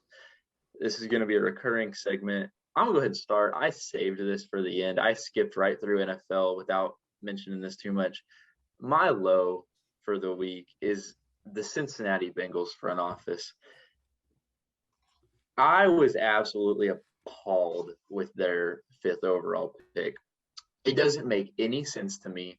I have yet to hear an argument that makes it make sense. Jamar Chase at number 5. If I understand they say that Burrow hyped him up and that's his guy and wanted to be reunited with him. But if you're the front office, do what's best for him, not what he wants. Like if you're a parent and your toddler wants ice cream for dinner every day, they don't get ice cream for dinner every day. They eat their vegetables. You just had your franchise rookie quarterback miss an entire season due to injury. Protect him. You have a generational lineman come through the draft, fall in your lap, and you pass on him to draft your quarterback's buddy. Horrible, irresponsible. If I'm Joe Burrow's manager or parents, I'm livid. I get that they came around and they got a guy in the 2nd round. Cool, that's great. Penei Sewell is what that team needed, and it was absolutely irresponsible for the Bengals to pass on Penei Sewell. So if I have just the littlest bit of argument to that, can you hear me, Gooch? Yeah, I got you. Okay, you're gone for a second, but if I have the littlest argument to that, it's got to be if they believe Jamar Chase is as good as he is and the connection that Burrow and Chase have, I mean, you're risking another year of injury. You're risking another year, just whatever. But you've seen, especially as a Cowboys fan, I've seen guys from the late teens and early 20s be all-pro tackles, guards, centers for the Cowboys. So when you have that number 5 overall pick and you think he's that good at receiver and has that good connection with your quarterback, you take it. And next year, if you're a middle of the pack 15 overall pick team, you can hit on one of those guys. I get it. That's the need now. And I also, it doubles up is I just don't see a need at wide receiver for the Bengals. I get that Jamar Chase is good. I have no doubts in Jamar Chase being a good wide receiver and having a connection with Burrow. Look at the wide receiver room in Cincinnati. There's no need for this. You have A.J. Green, Ty Boyd, and T. Higgins. But is Boyd – or no, Boyd's good. T. Higgins. Who was the first name you said? A.J. Green. A.J. Green's gone. He's on the Cardinals. I thought this, and I freaking looked this up to make sure I didn't run into this. Yeah, A.J. Green's on the Cardinals.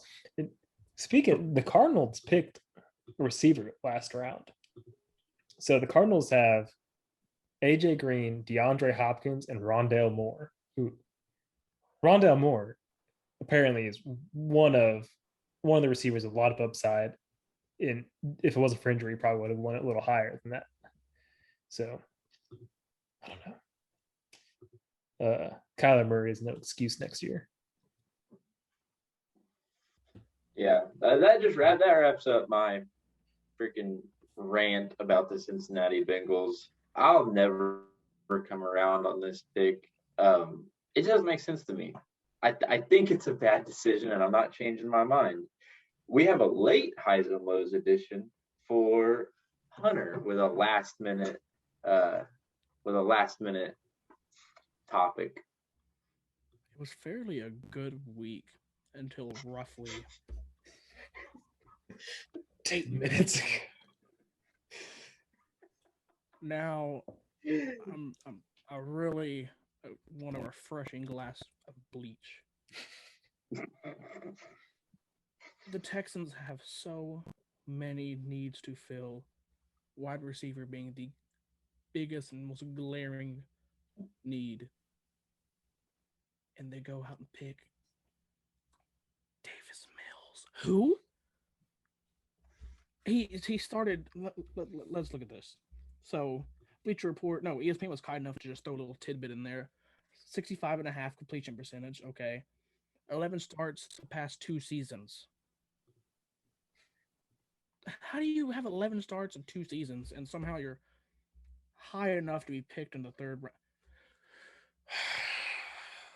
Texans are poverty. I hate this franchise. I guess Officially out the door. But guess who's still going to I tune guess in all 17 Ian games? Book doesn't look so bad now. Well, I guess not. I mean, I Hey. don't even know who Davis Mills is. Hunter, on the bright side, you'll have a 1st round pick next year. Unless they trade it away. I don't now I'm starting to feel Gooch's pain a little bit. We had Kellen Mond right there. This kind of Oh, I mean, Trask and Mond went this the pick shows me before they and were 3 picks leaning before. towards- if they're picking quarterback as the 3rd round, I feel like they would have gone Mond easily. So that's what hurts even more. That nobody saw them going quarterback in the 3rd round. The Vikings must have caught wind of that, and Oh, they traded well, up. I think everyone kind of knew, and I think that the Vikings got traded up right above them, right? Yeah. Yeah. Traded up with the Jets. I think everyone kind of knew where this was going. So I don't know if you can necessarily blame the Texans 100%. I think they were locked in on Kellen Mond. I think the Vikings screwed them. And this kind of smells pick to me. Smells what? Like you lose your guy, literally. Like a panic Oh yeah, draft. you lose your guy. You're chasing a position. Yeah, I think you're locked in. They could at least pick somebody that's 3rd round. Somebody that Tyler Wallace is still available. You got Naomi Brown is still available. It's just I think they were locked in quarterback no matter what. They lost their guy Kellen Mond moments before their pick. They saw a name on the board and they ran with it. That's what it looks like to me. I'm getting real Tom Savage vibes right now. Let's see. It's now I've got to lie to myself and buy into whoever the shit Davis Mills in. See, Davis Mills. I can't tell myself anymore that Watson's going to stay. He's out the door now. So Davis Mills is for sure a project. Now I've got to buy into Tyrod Taylor. Hunter's going to be posting Davis Mills highlights on Twitter. Oh my God. Davis Mills. But so I said in the beginning of the draft that my speculation is Trey Lance to San Francisco is going to shape up like Bears and Trubisky 2.0. I think that this is cookie cutter Packers, Jordan Love, Aaron Rodgers. I think these 2 scenarios are almost exactly the same. I mean, yeah. Even if you think, like, they obviously don't even think Watson's going to be there. He's either going to get suspended because they think he's guilty, or they plan on trading him. There's no way you take Davis Mills. This happened in the 3rd round because you can't just be like, 3rd round's too high to be like, oh, he's just the job as a backup. 3rd round's too high. But third round's also too low to be like, oh, he's our future. So I'm just kind of like stuck in the middle right here. Yeah, I mean, I just feel like I'm stuck in a rotation of poverty of Houston sports.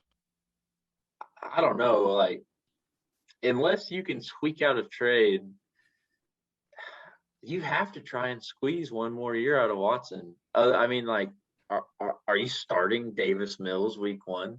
No, they got Tyrod and start over Mills easy. Until he gets stabbed in the chest again. Oh shit! Well, I I'm don't pretty know. sure that Either brings way, us to the end of let's the low. Okay. So let's go ahead and Well, go to the yeah, highs. let's hit our high note and then get out of here. Well, I have I a high can- written down, so let me just go ahead and squeeze mine in, which really I don't even give a shit about it anymore. I had a great day today. My high was just going to be an impromptu talking about how great my day was, and I made a shitload of money at work, but now I don't even care. You're gonna Well, go spend that $100 tip on some Clorox, buddy. I don't know about Clorox. I might make it fancy now. I might just give me some rope, find a nice tree. so I'll run through my highs because I got a couple real quick. Just overall, a good week. Kevin Porter Jr., Christian Wood had games of their career last night. Won't get too much into that. But last weekend, I saw my first new movie in theaters since COVID. And nobody, the actor from Better Call Saul. I barely even read over the description, didn't know what I was walking into. And I'll just say I was pleasantly surprised. One of the original, funny, good action. It felt good seeing an original movie that I really enjoyed. If y'all know what I mean, like it seems like everything's a copy of something or a sequel or another Avengers movie, something like that. And yeah, so see Nobody if you haven't, and if anyone has Amazon Prime TV, whatever it's called, Prime Video, there's a superhero show called Invincible. It's a cartoon based off a comic, but it is brutal. They don't pull any punches, blood, gore, guts. It's amazing. Just finished season 1, 8 episodes. Binge them. It's great.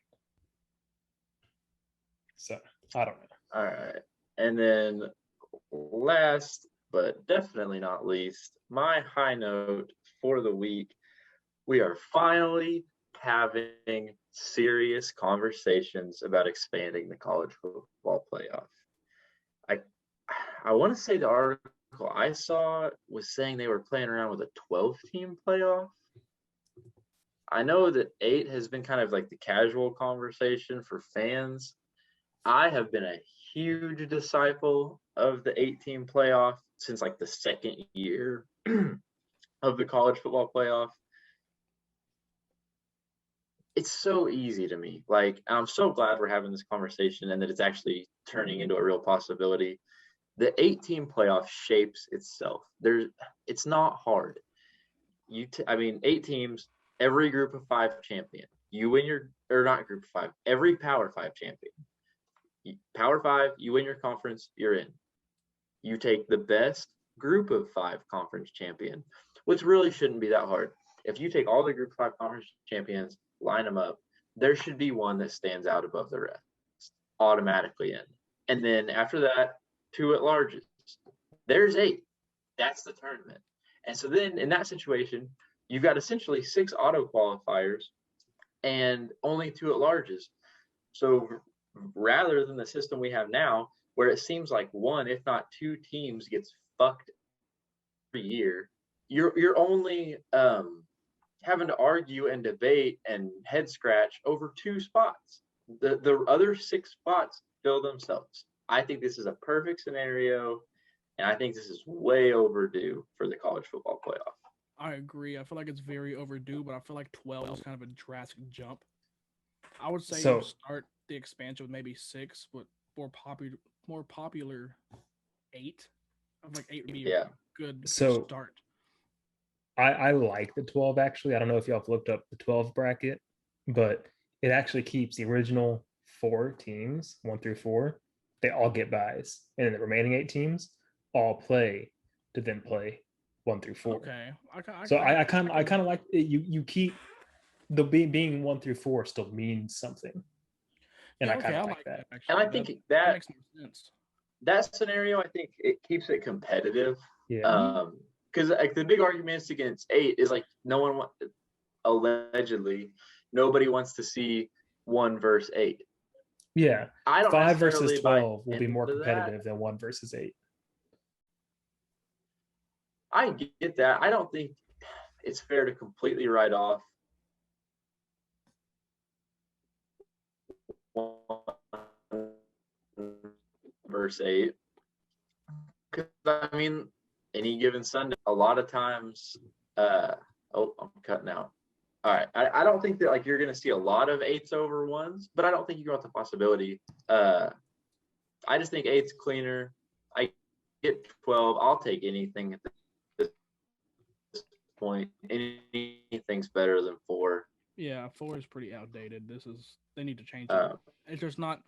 It was entertaining at first, but now I'm just like, oh, well, okay. Especially with it being damn near the same teams every year.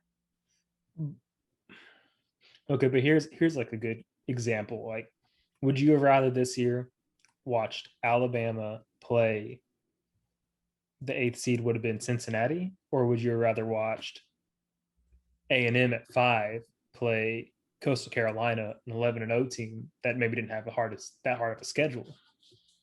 I think that's assuming that the 8th seed is whoever's ranked just 8th. the same. Like I said, the situation I threw out where you have your 6 auto bids as your conference champions and 2 at larges, that means nothing for seeding. You take those 8 teams and you seed them however you want. So that doesn't mean that like your group of 5 champions automatically go into 8. So like, that leaves you a little bit of room for like parity and to mix it up and maybe get some interesting matchups. But yeah, I mean, I get what you're saying is like, I mean, is Cincinnati beating Alabama? No, probably not. No. Same thing I said. But I'd at least like to see the game be played because maybe they do. I mean, Virginia lost to a 16 seed in basketball. So, I mean, I'm not going to sit here and say that you like a 1 versus 8 football game is a write-off. Like, let them play it. Like, I'd like to see it. Hey, Wiz, while you got that pulled up, can you tell me where Stanford was ranked this past year? Stanford. Oh my God, are they even ranked? They aren't even ranked. Oh my God. Yeah, y'all drafted an unranked quarterback. Oh my God. Okay. Yeah, I'm about to go off. Well, how many games did the Pac-12 end up playing last year? Did they play? Yeah, I forgot about COVID. I was going to say, I don't even remember if the Pac-12 played. I know the Big Ten played their little mini season. I don't know if the Pac-12 got back in at all. That makes sense with the saying 2 or 11 starts in 2 seasons, because really this season, if they even played at all, maybe look up last year's rankings and see what it was.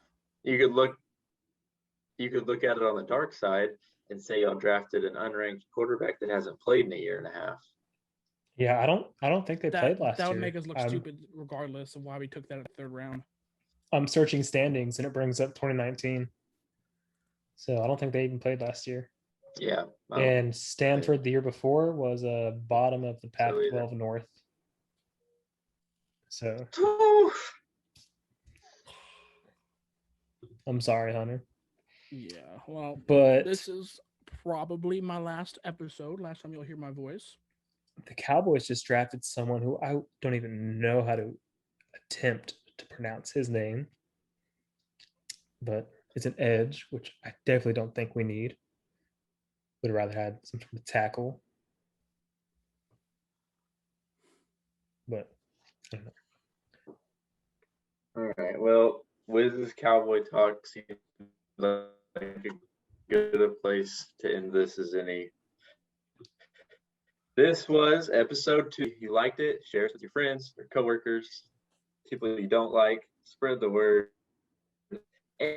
And follow us on pretty much all social media. It's all going to be the same at Below 500 Pod. We're on YouTube, we're on Apple, we're on Google, we're everywhere. Get the word out and look out for episode 3.